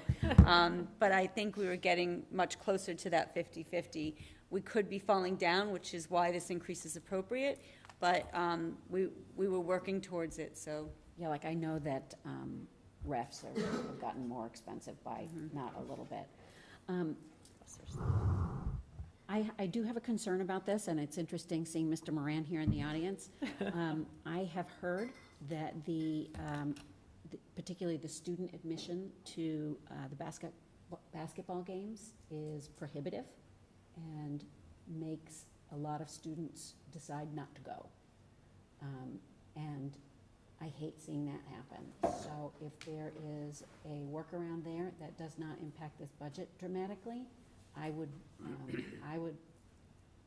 I'd like to see that reconsidered. Because, you know, I just, especially for those girls' basketball games, I wanna remove every barrier there is for them to have people cheering them on. What is the fee? $5. $5 for students and seniors. I'd like to see an incentive program. I was just going to Go work in the senior center and Oh, get a ticket, right, and we get in free. or that's a great idea. Community service at all. Right. Go do something. We hand out tickets or something, and they get in free, a free pass. Right. I think we can work on that. Okay. I think we can definitely work on that. You know, or perhaps like kids who are coming back from a game, you know, like if the boys' basketball team is coming back from their game, that they are entitled to get in because They're in uniform or something? We were going to have that conversation, getting in free, a team coming back to support their friends and their classmates. Yeah. We were going, Mr. Moran and I have talked about Okay, that. good. We were going to meet with Ms. Wolf and talk about that. Yeah. So I think this is something we can discuss. Definitely, we don't want to prohibit anybody from coming in, but I would love to see some kind of, I'll talk to Ms. Wolf about an incentive program. Go, maybe Mrs. Compton over at the senior center. it says they give seniors passes, provide passes to but they senior don't for center. students. But the students. No, but I'm just saying, like, it's Right. like great that, Right. yeah. But if we're starting to think alike, Suzanne, that's a little scary that you were thinking of incentive. So I just want to make sure that a coach like Mr. Moran is included in the conversation. So can I ask a quick question? Excuse me. These additional fees, none of this goes to coaching stipends or anything. I just want to confirm that we're Goes talking into about the two separate athletic to things. support at buses, probably refs, Field Uniform. field use. uniforms, all of those things. So we'll put this off to the vote until item 7, where we have to do those 3 votes. And the real highlight of tonight, sorry you've had to wait so long, is we have interim METCO directors Krista Lynch and Temi Bailey here. And as you know, it has been historically done at this time of year where our METCO program gives an annual update. And I do want to shout out to Temi and Krista and the amazing job they've done this year. I've talked to you about the welcome mornings we had. One of the things that was interesting we went through this week is the Department of Elementary and Secondary Education has a METCO division, and they're reaching out to all METCO districts to come out and do a site visit and talk to us about how DESE can help. And what I didn't recognize, and I think we all learned, is that METCO Inc. is a vendor for DESE, and DESE is really the end-all, be-all. Yeah. We learned a lot. Wow. And so, yes, so they came into, they're going around. I'm stunned by that. I don't, Well- I'm not following. They're a vendor. That's all I can say. You'll speak to it, maybe? Yeah, Like- METCO Inc. is kind of the process of the application. So The they enrollment, handle right. who comes in, students that want to apply, So originally, when the METCO program did start, METCO Inc. was started by a bunch of parents from the city who wanted a way to connect and a way to be able to support their kids and themselves. So that's why they are a vendor and extension of DESE, but at the end of the day, DESE does make all executive, any financial, executive, or hiring decisions. So they came out to gather information from us regarding, what are our needs, what are the trends. Mrs. Raymond provided them, they're hearing that all of the METCO, incoming METCO students are being referred for special education in our district, where Mrs. Raymond pulled up the data that they're coming in on IEPs, and so Mrs. Raymond provided that data to them, and the visiting people said this is the first time they've heard it. We talked about the social work intern we had last year that we lost. She was going to go back and look at potentially sharing one with Marblehead. How is the funding? Ms. Stella was there talking about how $75,000 of the operating budget is used to support the METCO program, so the grant funding that we get is not enough to cover our program. So it was a great visit, and I will say we were complimented. Certainly I've been complimented or criticized for my honesty and how far along we are. She asked some tough questions and really pushed our thinking along the way of the core work that we've done, but really what are we doing for Swampscott kids to help them have a better understanding of what these METCO students go through. We talked about ROC, SOCA, but she's like, okay, that's all about the minorities. What are you doing for, and I'm like, nothing yet, we just trained all the teachers. And she was really laughing. She said, well, in some districts she's gone and they kind of fluff it and she can read between the lines. She's like, thanks for being honest. So we had a really good visit. She pushed our thinking. She definitely gave us some action items, but she also understood, and I know that Temi and Krista spoke to her after about the transition we're in right now, and we're trying to find, interview, and appoint a new director, and so it was a great visit overall. They spent from about 8:30 to 11 here, and just talked to kids, talked to Temi and Krista, talked to administration, talked about finances. It was great.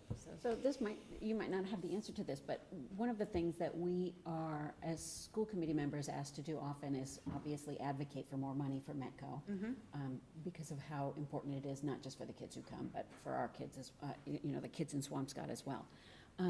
Does this mean that we should be lobbying for the department for DESE? That's the way it came across, but I don't think you have to lobby. I think we have to have conversations and keep in touch with them. We've only ever met them through Zoom meetings and professional development opportunities. I have seen both of the women that came out on Zooms, but I've never met them in person. And one of them is a former superintendent, and she has spoken at the Executive Institute down the Cape in the summer. So I feel like we opened the door for communication. She understands, they both understand our programs significantly. Just so happens that Alana Bebchek works with them, strategic planning. So I felt good with the visit, and it was tough, to do a little self-reflection and say we're not doing good enough in that area. But the fact that all of our teachers went through the training, was impressive. So anyway, that was a segue into. I do want to touch upon what you said and being able to get money in the future. They did mention that moving forward, due to the budget that they give us, they are going to be, in coming years, they're going to be requesting evidence as to what we are going to be using it for.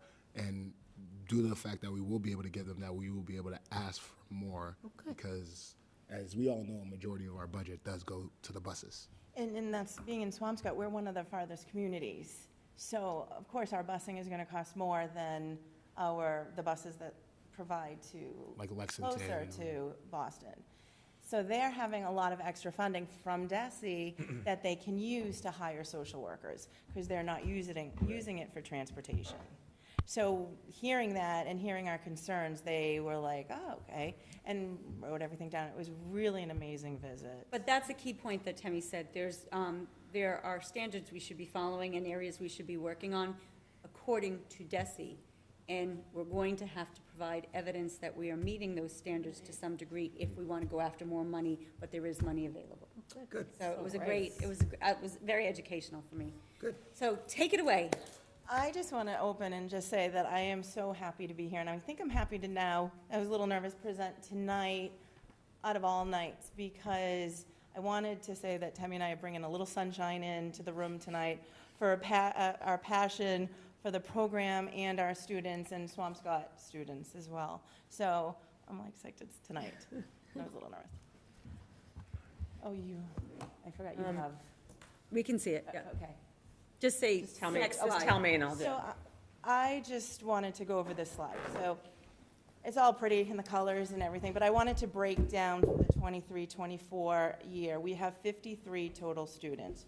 We have 11 we have 1 at Stanley Blaney and 10 at Hadley. We have 14 at the middle school, and we have 28 at the high school. So even though this looks really nice, that's an easier way to hear the numbers. Next year is interesting because our junior class is so large. It is going to be one of the largest graduating METCO class, I think, in Swampscott, pretty sure, from what I've been told, ever. So next year is super exciting. Next slide, just say next slide. Sorry. I just added a little blurb in for academics. You know, middle school is easier to kind of track. The majority of students are well over 80%, trimester 1 and trimester 2. We do see a little trend in ELA going down in 5th and 7th grade, and I think it's math for trimester 2, which I'll talk to a little bit more on ideas on what Temi and I have that may be able to increase grades as far as tutorial further in the presentation. You can head on to the next couple slides. One more, I believe. I'm sorry, it's the All right. trimester 2. All right, so these are the high school grades.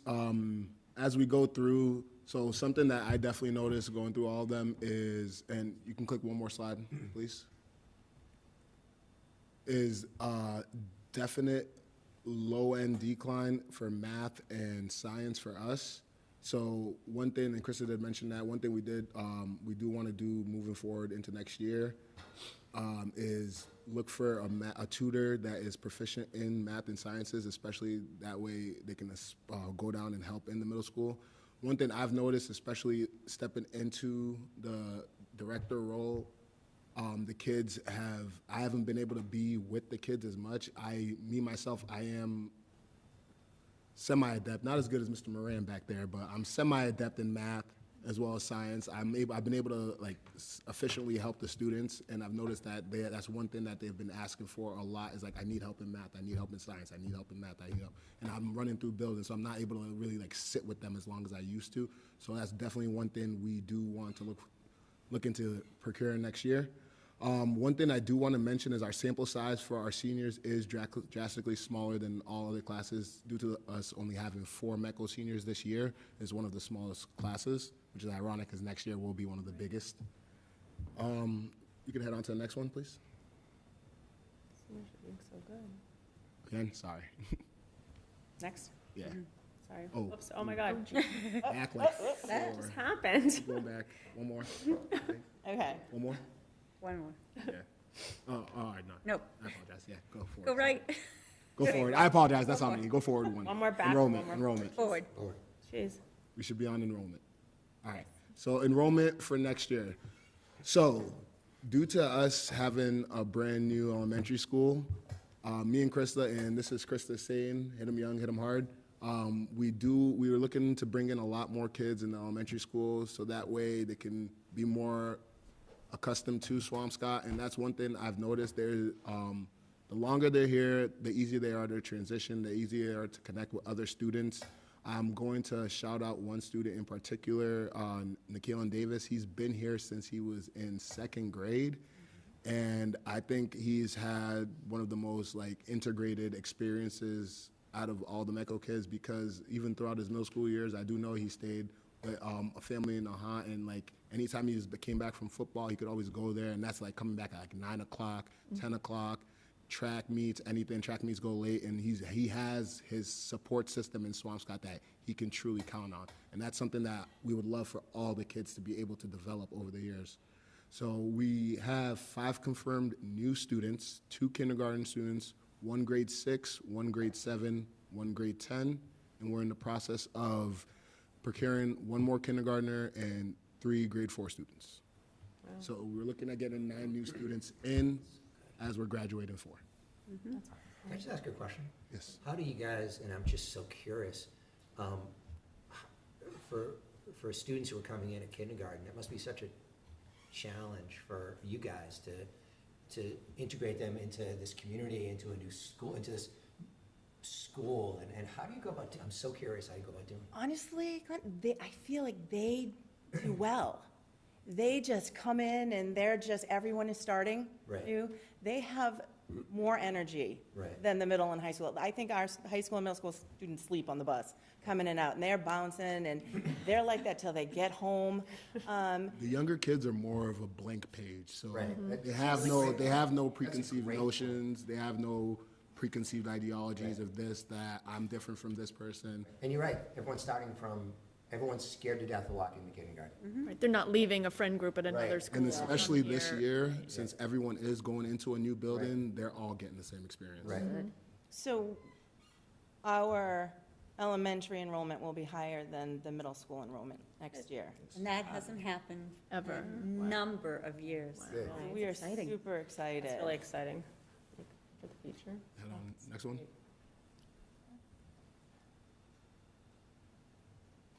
I just wanted to touch quickly on transportation, and I know Martha has been involved in this as well, working with NRT and talking about the buses. NRT is working. A big concern our parents have is, and I think a lot of phone calls and texts we get is, where's the bus? It's late. They're behind. Did the bus break down? I mean, we get calls at 10 o'clock at night, and I'm at 6:30 in the morning, which is fine. But we kind of thought of an idea that there is an app. It's called My Bus, Where's My Bus app. A friend of mine who's a principal in a different district, they use it, and actually they have a scanned card where the kids get on the bus, they scan their little key card, and the parents know, I got on the bus. They're on the bus, and they can track them on where they are on their ride home. I'm not sure about Where's My Bus app, if it's scanned or it's just something in the bus that parents, it's an app that you can track on anything. An Android, iPad, a laptop. So at any time they can say, oh, my bus just left Swampscott. And it's ready to arrive. Or we have a lot of parents who aren't quite sure if they got to the bus stop a couple minutes late, did the bus already come? And then they wait, and then if they tend, they'll be absent. And we're trying to put minds at ease and help with the communication for the rides coming in and out on stops. And I've just researched Where's My Bus app. I know NRT is moving for something like that. We don't know the name though, or anything. Okay, it's just. They have Where's My app, Where's My Bus app, and they're not using it next year, but they are going to have a different system. Okay, so that's one thing we really would like to zone in on, especially for our parents, peace of mind.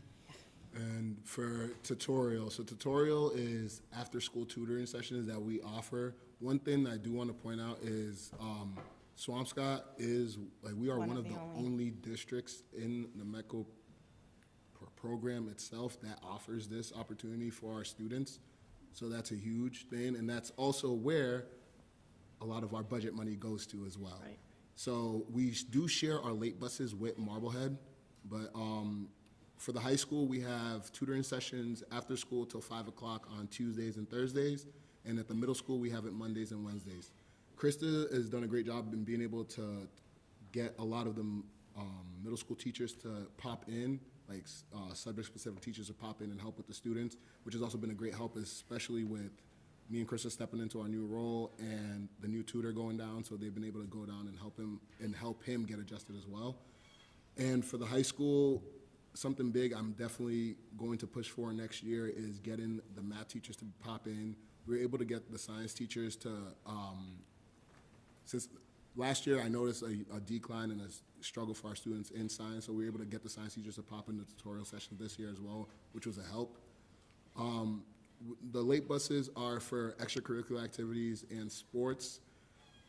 They originally were for our students to also be able to stay here and navigate and be able to build relationships, build themselves within the environment here. Me and Krista are looking into how we want to navigate that situation as well, because we did run into some complications over the years, or over this school year.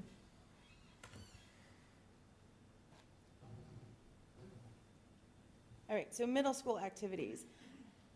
Over the last 5 years, I've heard from them, I want to stay, I want to do this sport, I want to be able to participate in this, I want to stay for a dance. I have to say, we had this year an increase in what they were able to participate in. We had a student in the Shrek play. We had students that were able to participate in volleyball club that was actually located at the high school. We had students participate in basketball. They stayed for school dances and open gym night. With that being said, we couldn't have done it without our Family Friends program. We've been working together to try to find new, this is formerly known as the host family, new family friends. You can skip 2 slides ahead real quick. Wait, she's not finished? Yeah, Sorry. oh, that's okay, Well, because I was talking about this, She's it's all talking right. about family friends. So we were able to have a couple of older women who actually drive for the senior center, volunteer to drive for our students. So when volleyball was at the high school, we had 6 or 7 students staying for it. And though between those two, they picked the kids up, they dropped them to the high school, and then they were able to take the 5 o'clock bus home. Without that help, same thing with our open gym night and the school dance or it was turned into the open gym night a couple of weeks ago. I stayed with the kiddos until it started. And the family friends came, picked them up, brought them to the high school so they could take the 8 o'clock bus home. With all of that, we're now able to start. And for next year, my goal is to even increase it more, having them, they really want to be part of these activities that they can't stay for. Next year, we're looking into peer mentoring we had done girls group with our intern social worker last year, which was amazing, but we also want to push it a little further and do girls group, but also do a peer mentoring, which I think ROC had come up with the idea. I think, Sam, you can talk about it. And Temi and I were talking and saying we'd love to do that for the girls as well. And then we would love to bring in an ROC junior at the middle school. 2 slides, Temi? No, you can go next one, sorry. All right, up at the high school, so fall sports, we have 4 of our METCO students who participate in football, 4 students who participate in cheerleading, 1 soccer player, 4 girls who participate in volleyball, which, actually I apologize, it's 5 girls who participate in volleyball. In the winter, we have 6 METCO kids participate in basketball. 1 of our METCO girls wanted to come out and manage boys basketball this year, which was honestly an amazing help. When it came to stats, she was a great help for everyone. Coach Knowles can even attest to that too as well, with stats, end of the year stats, averaging on the last bus ride home from our game against Sabas, she did the season stats for everyone. Wow. And she had it done, I think, 40 minutes into the ride from Springfield, and then we spent the rest of the bus ride just talking about it. So it was great. And she actually went on to manage, she's managing girls across this spring as well. That's awesome. Her name's Desiree Peoples. And then we have 3 cheerleaders for basketball and 2 students for indoor track. I do want to point out the fact that Desiree going out and managing for basketball, she kind of inspired 2 of our other METCO girls to do it, and then one of them asked me to reach out to Miss Leonard, and she said, I really want to manage. Like, I like basketball, but I really want to manage. Can you help me? So she reached out. She got in connection, and she's going to be managing the girls basketball team next year for Miss Leonard as well. In the spring, we have 9 students. So spring track has honestly always been our biggest sport for our METCO kids. Last year, I think we had about 12 of them that participated in it. But this year, we only had 9 students participate in spring track. This is the first year we've had any softball or baseball players. So we had 1 student playing baseball, we had 1 girl playing softball, and we had 1 student that's already managing lacrosse. And as well, in addition to that, we have many of our students participate in a lot of the activities and clubs that are offered at Swampscott High, such as SOCA, which is Student of Color Association, ROC, which is Room of Color, Girls in STEM, GSA, Esports, Robotics, ADL, which is the Anti-Defamation League, as well as Senior Center Support.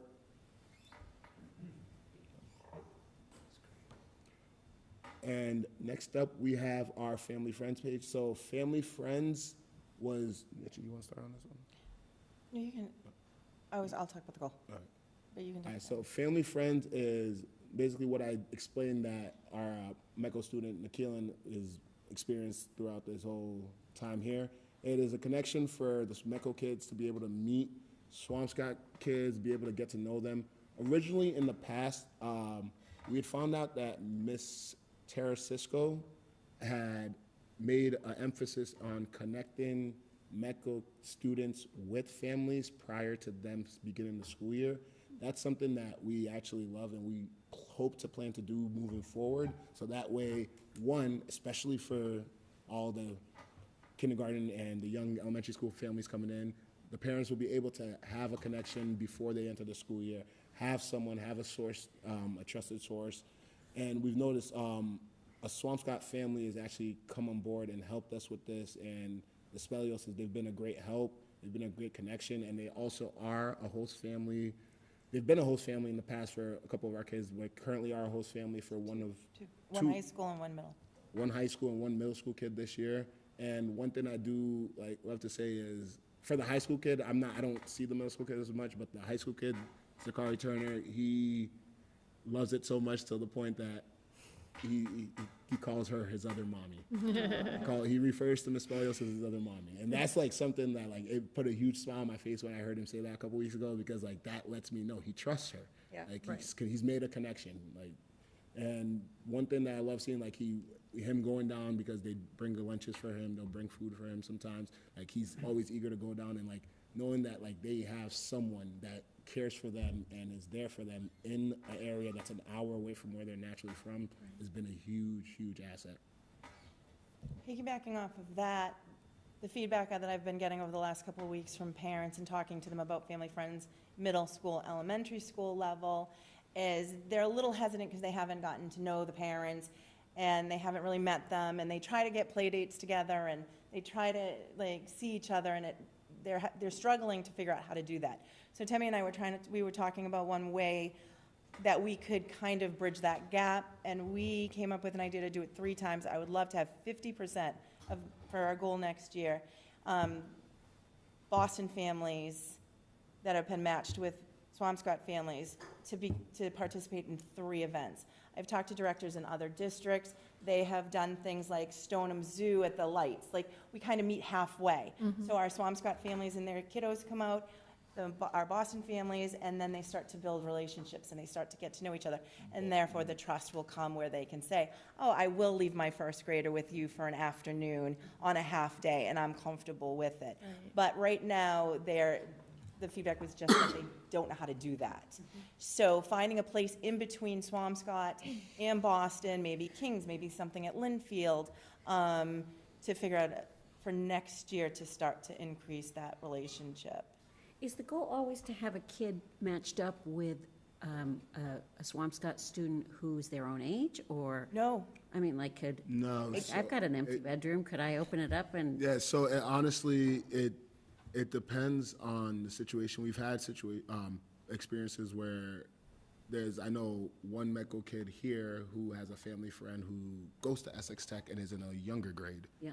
So it honestly depends. Close. Yeah. And a lot too, Amy, is if they need something during the day that parents can't get here for, or if somebody is sick, can they just go to their house for a little bit until a parent can come pick them up, or they forgot their lunch, and that was a horrible, because we have lunch here. They forgot something, then they would be able to help out the parent. But the biggest thing is, and you guys can probably all relate to it, is being able to find people that their parents can truly just trust. I'm going to say it again, Zakari Turner's mom, and she says that she appreciates Miss Spelios. She knows that her son is safe with them. She's fully confident that her son is safe with them, and that's something that, like, if we can get those parents to connect, and if the parents feel safe, the kids will feel safe. Right. And think of your own children, like if somebody needed something, or my own children, I could call a neighbor Yeah. because I trust them and they could do that. They don't have the luxury of having that community, like, and knowing all the parents around them. Yeah. So, looking forward to doing that. Okay, we had our second annual door decorating contest this year at the middle school. 90% of classroom doors were decorated. Human Resources decorated their door. It was amazing to walk around the school. We decorated the bulletin, METCO students decorated the bulletin board in front of the superintendent's office. They had no idea the history of METCO. So they researched it, they figured it out, they found all this stuff, and they did a timeline of when METCO started, why did it start, how did Swampscott get involved, and they really enjoyed that. We had 2 students, Miss Angelakis and Temi. We went around and we judged, not me, just them, the doors. And this year, Dr. P's homeroom won first place, and they were awarded a pizza party, which was awesome. I mean, it was fantastic. So the participation from all the staff for their doors really was an amazing thing to be part of and to witness. So the Senior Center METCO panelist conversation, this has been the 3rd Black History Month project that I've been able to collab with the Senior Center on. The first being the documentary we did a couple years ago, the second being the Black History Month quilt that we did last year, and now we were able to do an intergenerational conversation. It was called METCO Then and Now. Conversation featured a panel of METCO students and alumni and Swampscott Senior Center members who were involved in Boston area education during desegregation and the development of the METCO program. Swampscott High School students work with Senior Center members and staff to curate a presentation covering topics that each group was most curious about. The students asked the elder panelists about their lived experiences as elders in Boston area education during the 1960s and their experience as METCO host families in the early 1980s. Older panelists asked the students about their decisions to participate in the METCO program, what their typical school day entails, their experience, and the adult panelists were interested to hear about the many strides the program has made, and were also curious about any challenges that the students on the panel may have experienced related to their participation in the METCO program. A free catered lunch was provided to the 80 guests during the presentation, and they were served by members of Swampscott High's ROC Room of Color, and the guests included Swampscott High School students, Senior Center members, admins, town educators, and the community members as well. And some school committee members were there. And some school committee members. Butter your biscuit, that sounds really good. It was. All right, Temi and I, we started to talk to METCO Inc. About new students and enrollment, and we found out that METCO Inc. had a van that they were willing to transport families out to Swampscott. So Temi and I sat down and we kind of came up with this idea. A lot of our parents now are feeling a little disconnect. They don't know faces. They don't know a lot of admin, and they're not familiar with counseling staff. So we had an idea that we would try to bring the community together and have everybody in one place at one time to meet the families. We had our first one on April 11th at the high school, and we had another one April 25th for middle and elementary schools. We were able, and I'll let Temi, because you've remember the community that we brought in. It was administration from the high school, middle school. Guidance staff. Martha was there. We had central office staff was there as well. Athletic director was there. Nurses. Nurse. So anyone and the students would definitely be connected with or would interact with throughout their experience here, we tried to make sure it was available for the meeting. And something that was really great for us to find out was it was kind of a pilot program. No other town has done this, so they came out and they were taking pictures. and they're going to pitch it to other districts on a way to bring in students. Typically, we'd bring them in one-on-one, give them a tour. They didn't get to really meet anyone. Sometimes it was done in the summer. We wanted to get as many new students in that were thinking of coming here early on in April. It was a great experience, and moving forward, I'd like to do one and have it just one time in April or May. So we kind of like want to push for like more like an orientation type of feel with that. And yes, we do understand that we had a lot of you guys in there, and there was like only 3 of them. But as we grow, the enrollment will grow. We will have more kids, and it will be a more eventful experience. But I do know that, like, for a fact, especially that very first one, those families appreciated it. Those families felt very special. They felt like, they felt very special, the fact that like all these important people were there to see them. And one of the highlights of this day is that Krista and Temi helped them with their registration process and the registration paperwork. And that is something that we've never been able to do in person. These were both successful day regardless of, successful events regardless of how many families were able to come.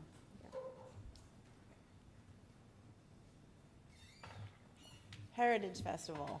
It was last Friday. Heritage Festival we started it in 2019 in the atrium here at the high school. And I think, if I remember, we had like maybe 6 tables. And it was mostly staff. You know, I came out and did a table for my heritage. And we just had sampling of food, or we had posters or pictures from where we came from. And kids would kind of come talk to you, hear about where you're, like what you're from, they'd eat your food, and then they'd leave. And then over the years, it started to grow a little bigger and a little bigger. And this year, they just, Temi and Soka. This year, I'm a huge supporter of building community and getting people connected. So this year, when we took it over, when I took over as the advisor for Soka, one thing that I wanted to do is like, how can we get more people to find out about this? And then like, why don't we do it at town hall? So being able to do it at town hall, I think it was an amazing turnout because people were driving by, people were walking by saying, what is this? What's going on? It's estimated about 300 to 350 people came. Yeah, and people were just stepping in, walking by, even before, like when I was there. So I was there around like 7 a.m. helping with Gina, setting up and for the bounce house and everything. People were walking by asking, hey, what's going on here? What's going on? I was able to tell them. And I did see a lot of faces I saw early in the day come back again, which was dope to see personally. And just the fact that I was able to like speak to one family, a lady and her 2 kids she was sitting on the lawn. She said that she went to Swampscott High herself many years ago, and she's like, it did not look like this. So like the fact that like I'm seeing all these different cultures out here is like really, and she asked like, are these all Swampscott people? Like, I'm like, yes, they are. So like the fact that she was able to see that was great.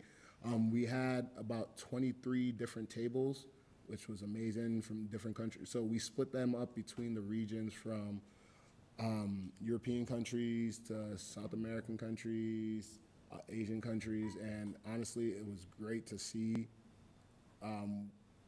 One thing I want to point out personally is that bottom right picture. There's a kid with the biggest smile I have ever seen on his face, and Sam could probably attest to that. He doesn't smile. This is a kid. Krista knows him more than me because she was with him. He's been here since he was in 2nd grade. I met him when he was in 8th grade. He was always a very quiet kid, kept to himself, didn't really interact with much people. He joined ROC his sophomore year. And this year, last year, and last year was the first year where I opened up ROC to allies. So originally it was Room of Color, specifically for only males of color. I opened it up to allies as a way to help the kids, 1, the METCO kids, and 2, the kids of color in Swampscott that felt isolated, to be able to connect with more white Swampscott students. And through this, I've seen a lot of great connections.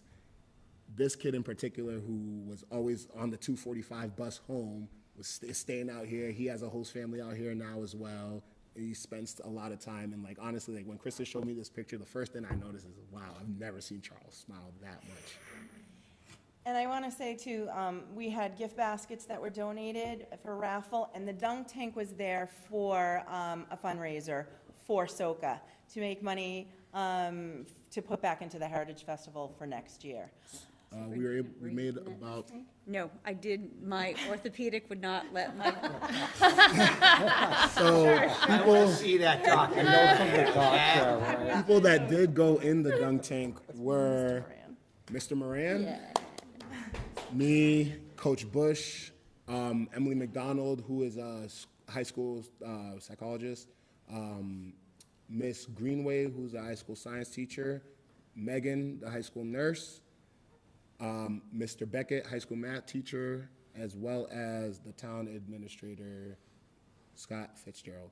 Right? Sean. Right? Sean Fitzgerald. I apologize. I'm not too familiar with everything that goes on. That's great. Yeah. And you made how much for SOCA? We were able, through fundraising and donations and the dunk tank, we were able to make around $550. Nice. Good. Awesome. Great performances too. Oh, also, I do want to shout this out. Yes, we had some amazing performances. And one thing I do want to say is we have some musically talented kids at Swampscott High. And every time I see it, and there's one student that I've seen perform multiple times, and every time he still astonishes me, and he's hoping I don't say his name, Mr. Ubala sitting up there, is amazing at playing the guitar, amazing at playing the piano. And he's performed at multiple Heritage Festivals for us. We had other students as well. One of my basketball players, Abube, he's also a great pianist. He's part of Mr. Rovey's pianist. He's part of Mr. Rovey's band group. He actually just had a solo in their last performance. And one thing that came out of this is I spoke to Rovey about it, and I asked them, come to find out they're already planning on doing it, and I fully support it. I hope you guys fully support it and come out and watch these amazing kids. They do plan on having a student-centered show coming in next school year, where it's just these kids get to show their talents. And honestly, I think it would be a great thing to do. Okay, let's keep going. I know, sorry. And it's okay. We're passionate about this. Yeah. Sorry, we're talking so much. Quickly, Juneteenth is coming up. It's June 12th. It's going to be on the half day, where our METCO students, our kindergarten through 4th grade students, will be reading a story about the origin of Juneteenth. 5th through 8th grade students will be reading poems, and the high school students will be doing music performances and also reading poems. Pictures were obviously from last year. That is also on the town hall lawn from 1 to 3. It is a half day. Rain date, I believe, is the next day, the 13th. Yep.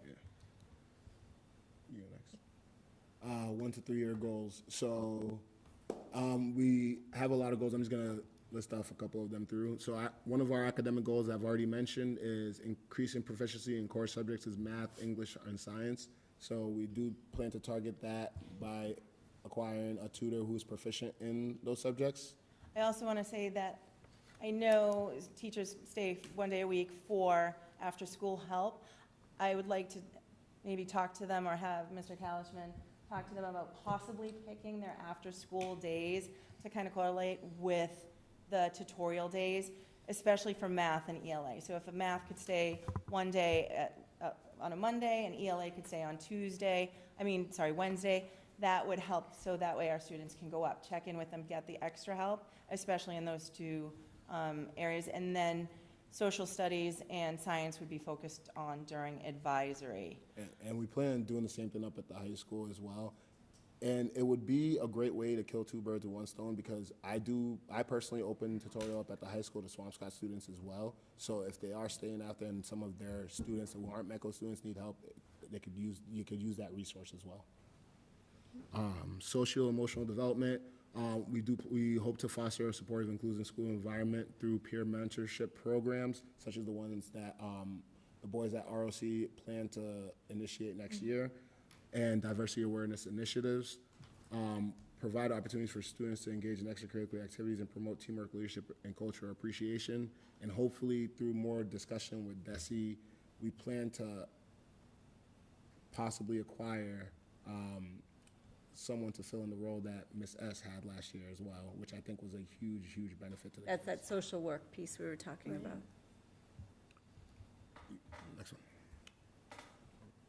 You can go ahead. All right. Since you're on a roll. Community engagement, strengthen ties between the METCO students, their families, and the broader school community and Swampscott community in general. Collaborate with local organizations and businesses to offer enrichment programs, internships, and networking opportunities for METCO students, such as Marblehead Hearts. We did have an amazing woman who runs the Marblehead Arts Festival. She spoke at the Heritage Festival. Her name is Jody Tatiana. We plan to hopefully in the future work with her to possibly get internships for our students with her who are interested in arts as a way to possibly build more connections for them. And cultural vendors, we plan to, moving forward in the next couple of years, have more student-driven professional development for teachers in a way. Dennis did mention to me in the past that SOCA was originally started as a advisory board for them, as a way for them to have the students be able to help teach them or navigate situations, racial situations, any situations with them. So being able to have student-driven professional development, I feel like would be a way for one to help the METCO kids feel more connected, feel like they have a say, and get to know these teachers, and for these teachers to get to know them on a more intensive level. And it was actually an advisory to the principal so that they could fill in the gaps of what the principals and the administration of the school might not have seen as needs. So we're trying to find the balance with that moving forward. And then 2024 postgraduate plans. Like I said, we have 4 graduates, and 100% of them are going to college. We have 1 student that will be attending UMass Lowell, 1 attending Fitchburg State, 1 attending LaSalle University, and 1 attending University of New Mexico on a full scholarship. Whoa. As well as planning to go into the medical field. Nice. Wow. How did they choose such a random school from you? If you only saw all the schools on that student's list, Right. it wouldn't surprise you. That's great. I'm just gonna say That is that. so great. That is so And then, great. And the Another one? then we next. just highlight some fun pictures, but we talked way too much, so just. And then the next one, I am going to say one more thing. I apologize. Can you go on the next one, please? One thing I do want to touch upon, these are a lot of great pictures. One of them is a past METCO student that is not with us anymore. He is now at Brockton High, but A.J. Donald was, who was able to design the Black History Month badge for the police department, which honestly is still one of this child's greatest accomplishments. Yep. Loves it, still talks to me about it to this day. Was out at the Heritage Festival bragging about it too. Yeah. It's sad when they found out if you move out of Boston, you can't be part of Yeah, that. he was not happy that he couldn't still go to school here anymore. And then the other pictures are college visits that ROC was able to do this year for the first time. I was able to take the kids to Endicott, Salem State, and Northeastern University. Nice. So those were all great experiences, great, and I think I saw a lot of positive things for our kids, especially some of them who I felt like probably didn't think college was a thing. We were able to realize that this was actually like a reachable thing. That's so great. Can I say something? I don't know, what, obviously as ROC president and then a member of SOCA, I spent a lot of time throughout the day with these 2 individuals. I don't know what better time would be for me to acknowledge this. So now it seems like a better time than ever. I just want to commend them both for how much they do, just on a day-to-day basis. No, genuinely though, their impact on the community as a whole goes way beyond either of their job descriptions. Seeing them breed connections day to day with individual students who you would never think, you know what I mean? Kind of just bridging the gap between METCO and Swampscott. They do way, way, way more than what meets the eye. And so I feel like I kind of had to vocalize that just because of how much time I spend with them each day. I get to eat lunch in the METCO room with them. So yeah, they do a lot, and I just think that it's important for me to say that just because it might not be as apparent. Yeah. So yeah. I so appreciate that because I see it, a huge change in our program even since February, and we meet bi-weekly, sometimes weekly, and we can meet for an hour, and I feel so much more connected to the program and the students, and I really do. They've done an outstanding job, so congratulations and thank you. I don't know if anybody has comments or questions, or? I mean, it's just so much more than kids coming to school and class and going home. It's like a whole program, like a full rounded experience. Yeah. It's like a community. Yeah. That's the most It is. impressive And thing. that's one You guys thing are I building a do. community. That's so great. That's one thing I do want to say is like the family aspect of it and treating. One thing I do like to notice is like we do treat these kids like family. Yeah. They do see Krista as a motherly figure, and I think for me like having these kids having a male who looks like them, who looks like someone from their background, and I'm able to handle situations with them and disciplinary, emotional, any situations with them that they probably wouldn't be able to deal with other staff, admin in the school and the district. So like being able, and they feel very connected to both of us as I feel like as family. Where do we send people who would like to maybe find out about being a family friend? They can reach out to either of us, and we'll Just directly email? and then we'll put you in connection with Spelios, and she'll help handle all of that. I think that'd be a great thing to send out every once in a while to the community, through your various manners of communication. You never know when just a notice might hit someone and they'll be interested in this. I think that's a great idea, but I love the idea of meeting halfway. Right. Invite like a family fun night Right. at Stone Zoo Lights, having, especially for the elementary. It's scary. I remember. It is. You're I not going to had- just leave your kid with. No, and I Some of the remember. kindergartners. We Yeah. had one little kindergartner ride that bus, and I told the story many times, and I would have to go on the bus and grab his coat and his backpack because he's like asleep coming on. They have a lot of energy, but yeah, it was good. Thank you. Thank you for being here. With the family friend, Yeah. it doesn't have to be as involved too. Like my mom's picked up kids in around Swampscott, like that's Right, yeah, sometimes yeah. a real small thing. Yeah, like little things. Just be the driving. And like what Krista mentioned with the volleyball club for the middle school kids, we had people that were able to pick them up from the middle school and drop them off at the high school, and then they just take the late bus from the high school home.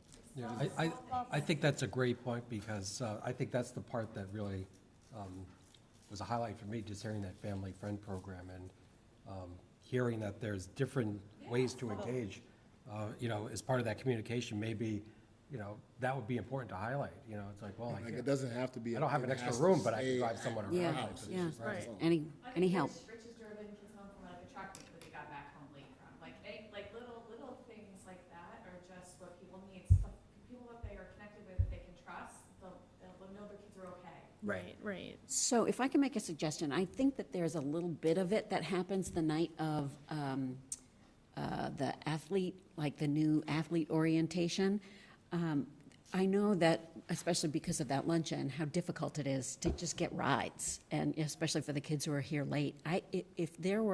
If one of you guys could, show up at that event, I think, and just say, like, these kids sometimes they just need a ride to the T, or to Boston, or a ride from here to Phillips Park, like if you're. Yeah, that's. Or like. Or from and Right, one thing I ran into this year having a baseball player is a ride from here to the middle school. To the middle school. Right. Yeah, so like we have one, Cece's on the softball team, and so we have one kid, we have Relicia, and she, we just, as a booster, we just have to make sure that, she's taken care of. But if there's a way to kind of just open people's eyes to how complicated it can be, I think that would go a long way, because, some of these kids it's hard to advocate for yourself when being alone.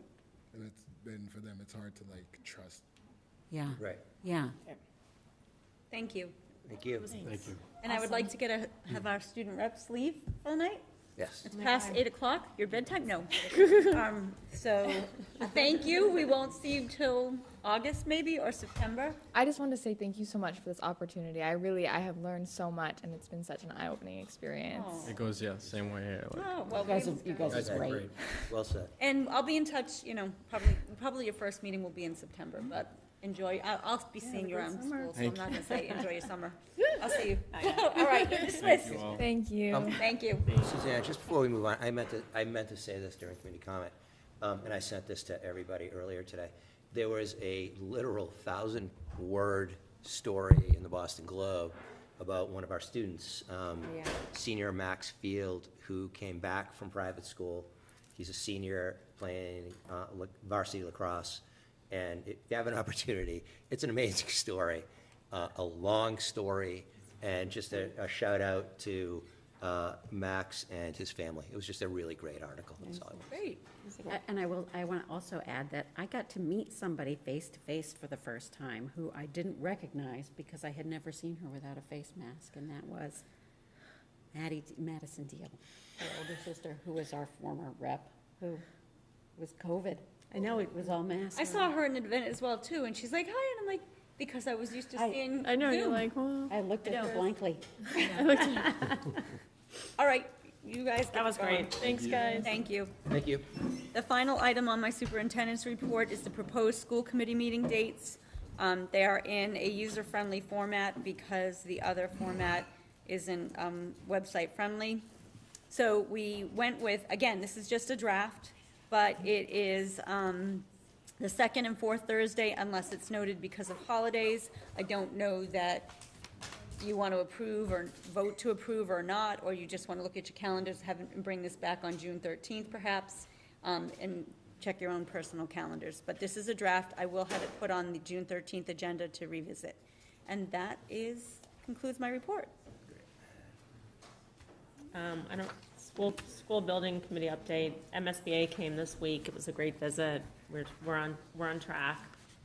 You guys saw some of the pictures. It's even crazy what more has happened since I showed those pictures on Monday. So we're on track. So it's pretty awesome. Are they still doing tours? The No. Not till tours are all done. substantial completion. Okay. We weren't even supposed to have the teachers in there. So we will be scheduling family tours. We're planning out the summer with the families that will be going there. Ms. Sanborn is planning that with her team. Obviously, there'll be community tours and opportunities for those. Yeah, I've been telling people the community open house or the open house might be after school starts. Yeah. Because we're in such a tight crunch time right now. I mean, Yeah. they're gonna be Better to moving see it furniture full with kids anyway. sitting on the seats. I know. It's just gonna be tight. So, yeah, we're definitely gonna do something. So the next item on the agenda? Yeah, next item on the agenda is new chair and vice chair and all the other appointments. I don't think, no, we put the liaisons on the June 13th agenda, so tonight is just the chair and vice chair, and then that chair will run the liaison and subgroups, subcommittees, right. So is anyone stepping up? Is anyone interested? Anyone interested? I would like to nominate Glenn to be the chair. I would certainly do it. The year that I did it was really, we were coming out of COVID, and I was just so concerned that, we tried to do what we could, but it just, the stress level coming out of COVID.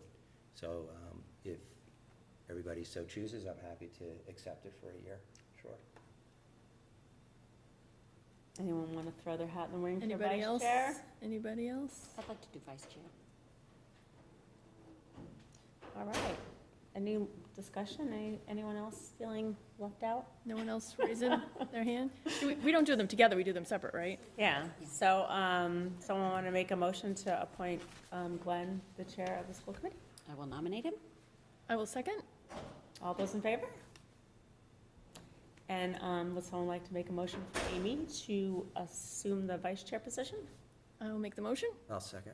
All right, all those in favor? All right. I love yous.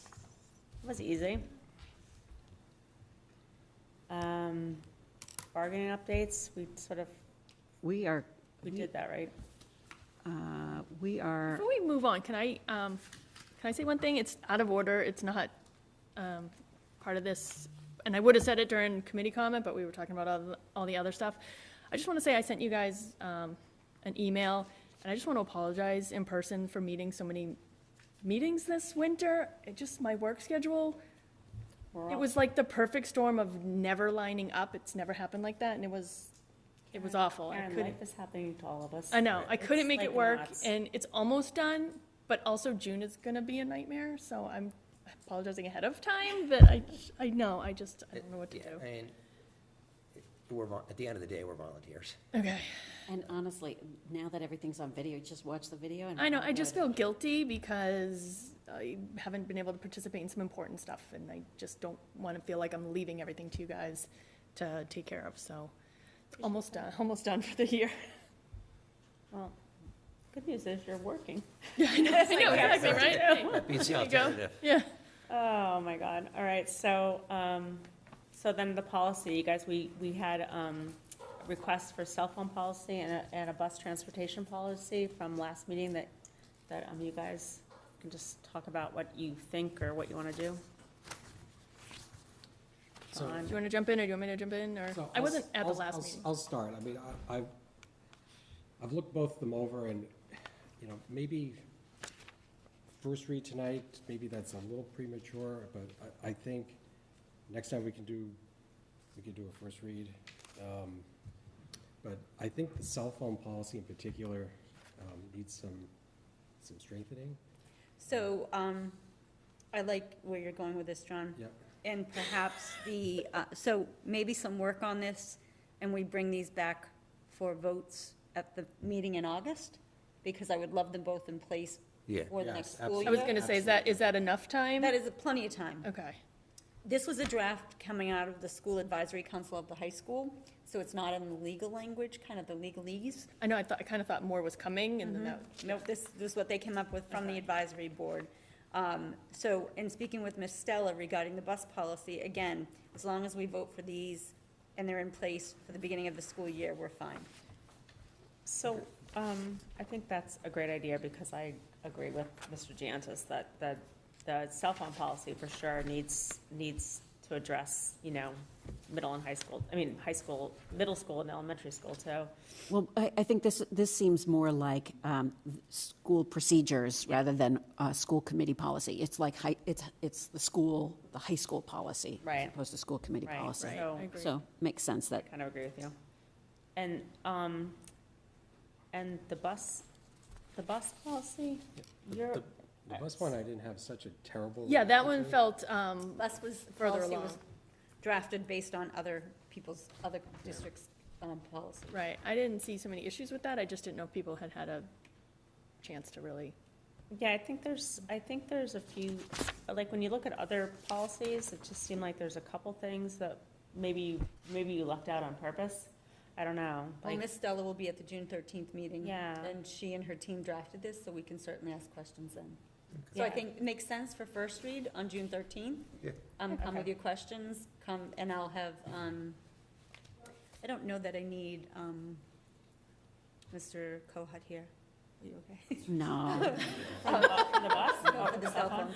No, because this is procedure versus policy. Yeah. We need to dig Right. up some. Yeah, and like what they're going to do on a day-to-day basis is not Right. what There's we. definitely, what the policies I was looking at sort of had like, not allowed here, not allowed here, allowed here during this or whatever times, right? And then it said, refer to something else for sort of what the consequences Right. are. Right. Refer know? back to the handbook or something Right. like that. Yeah. And I liked, a couple of the policies said things, about not being allowed to give teachers a hard time, or that was, like, just kind of, That'll give us plenty, the yeah, policies have there's a plenty lot of time different for things in that. the policies. So I will have those moved to the 13th. We already did public comment. Yeah, so we can just go on to the votes, and you think we can vote these as a consent agenda? I think so. So it's the field trip policy, the field trip to Costa Rica, the preschool fees, increased preschool fees, and the increased athletic fees. So we can make a motion to accept them all at once, or someone can make a motion to sort of take one of those out of there so we could talk about it? So I'd like to take the athletic one out, just because I'd like to get some more information about that basketball piece. So Like the gate maybe fees? not vote on that tonight, you mean, and just, Or maybe to vote on, I don't know, whatever you recommend, whether we vote on it sort of consent. Yeah, maybe I think we should have it. Miss Wolf did text me that Oh, good. her concern is that although she supports the idea of teams supporting teams, that means that now you're going to let every team into the football game, and the football game. No, I was thinking basketball specifically, because we know that that football does not have a problem drawing a crowd. I also know that money supports her budget. Right. Which is really important. Right. So I would just kind of like to understand how, like, what would be the consequences if we treated basketball differently, especially since those are not packed games. Like, what would the financial loss Yeah, be? you know, or to your point, like if there's a way for them to earn it, or, but it's basketball specific. Yeah, it's just basketball specifically, because, you know, I've been to those girl games, and they're not, I don't want, having a barrier to entry is tough. Is there On the other hand, I think equity. So, you know, aren't other sports that are not well attended maybe? But we don't charge for that. We just charge for Like, we don't charge in the winter for. I was going to ask, do we charge for We don't volleyball? charge for volleyball. We don't charge for track and field when it's indoors in the winter. So you know, I understand the rationale behind it. And it, you know, I would imagine that being good with her budget, that Ms. Farley knows that this is a revenue generator. So I can bring you back information. Yeah. In terms of financials, but, and you could vote the athletic fee increase without the. Yeah. I was going to say, should we pull the? Yeah, because I'm okay with the rest of it. Yeah, I think we should. I guess my question, you brought up a good point, is, I mean, I know volleyball is a really growing and big sport. But they don't charge to get in. I was going to say, Or wrestling, they don't charge to get in, you know, right. there's. So I know, I mean, wrestling, but, you know, that's not as many kids as volleyball. It is, and I don't know the numbers, so I guess that's a question for Ms. Farley. Yeah. Are we getting to the point that we should charge for volleyball? I don't know, I'll have some Charge for more and charge less. That's a really good point. It's a really Like, good like, point. $2 Right, make person every if we game charge for $2 instead of sports or some. Right, that's a Yeah, really or good if point. $2, if it were Well, $2, would they still come? Yeah, Or- like $2 for students. But let's let her figure that out. Yeah. Down a rabbit I'll hole. have a replay Right. as part of the meeting and answer questions. Okay, how are we so- voting? Because I don't want to cannibalize her budget either, so. Yeah. Let's, So I will let's- move that we accept the consent agenda with these three items: Costa Rica, integrated preschool fees, student athletic fees. Except for the basketball. Except for the. Except for the gate. Basketball thing. Okay. I'll second it. All right, all those in favor? That was easy.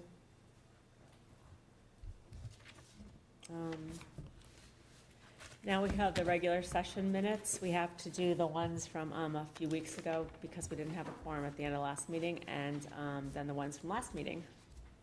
Anyone want to make a motion? I will make a motion to accept those meeting minutes. I'll second it. All right, all those in favor? Aye. I'll make a motion to adjourn. Sorry, I apologize for 1 second. I just wanted to quickly, I had something I wanted to say for public comment. Oh. I just wanted to sign up. Is it okay if I? Absolutely. Sure, since you were working the whole meeting.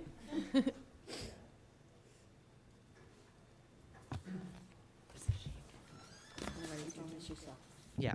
Hi, I'm Daniel Moretsky. I'm a junior here at Swampscott High and a Swampscott TV employee. I just wanted to, I saw the Parent Square message Miss Angelaka sent out about the Clark Memory Walk. I just wanted to publicly appreciate that, just because I'm a Clark student myself. I've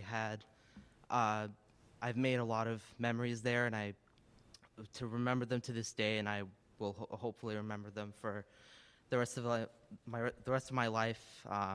You know, I've made very good connections with teachers. I remember, you know, I was in theater for 1 year. I forget which year. I know I played Peter Pan.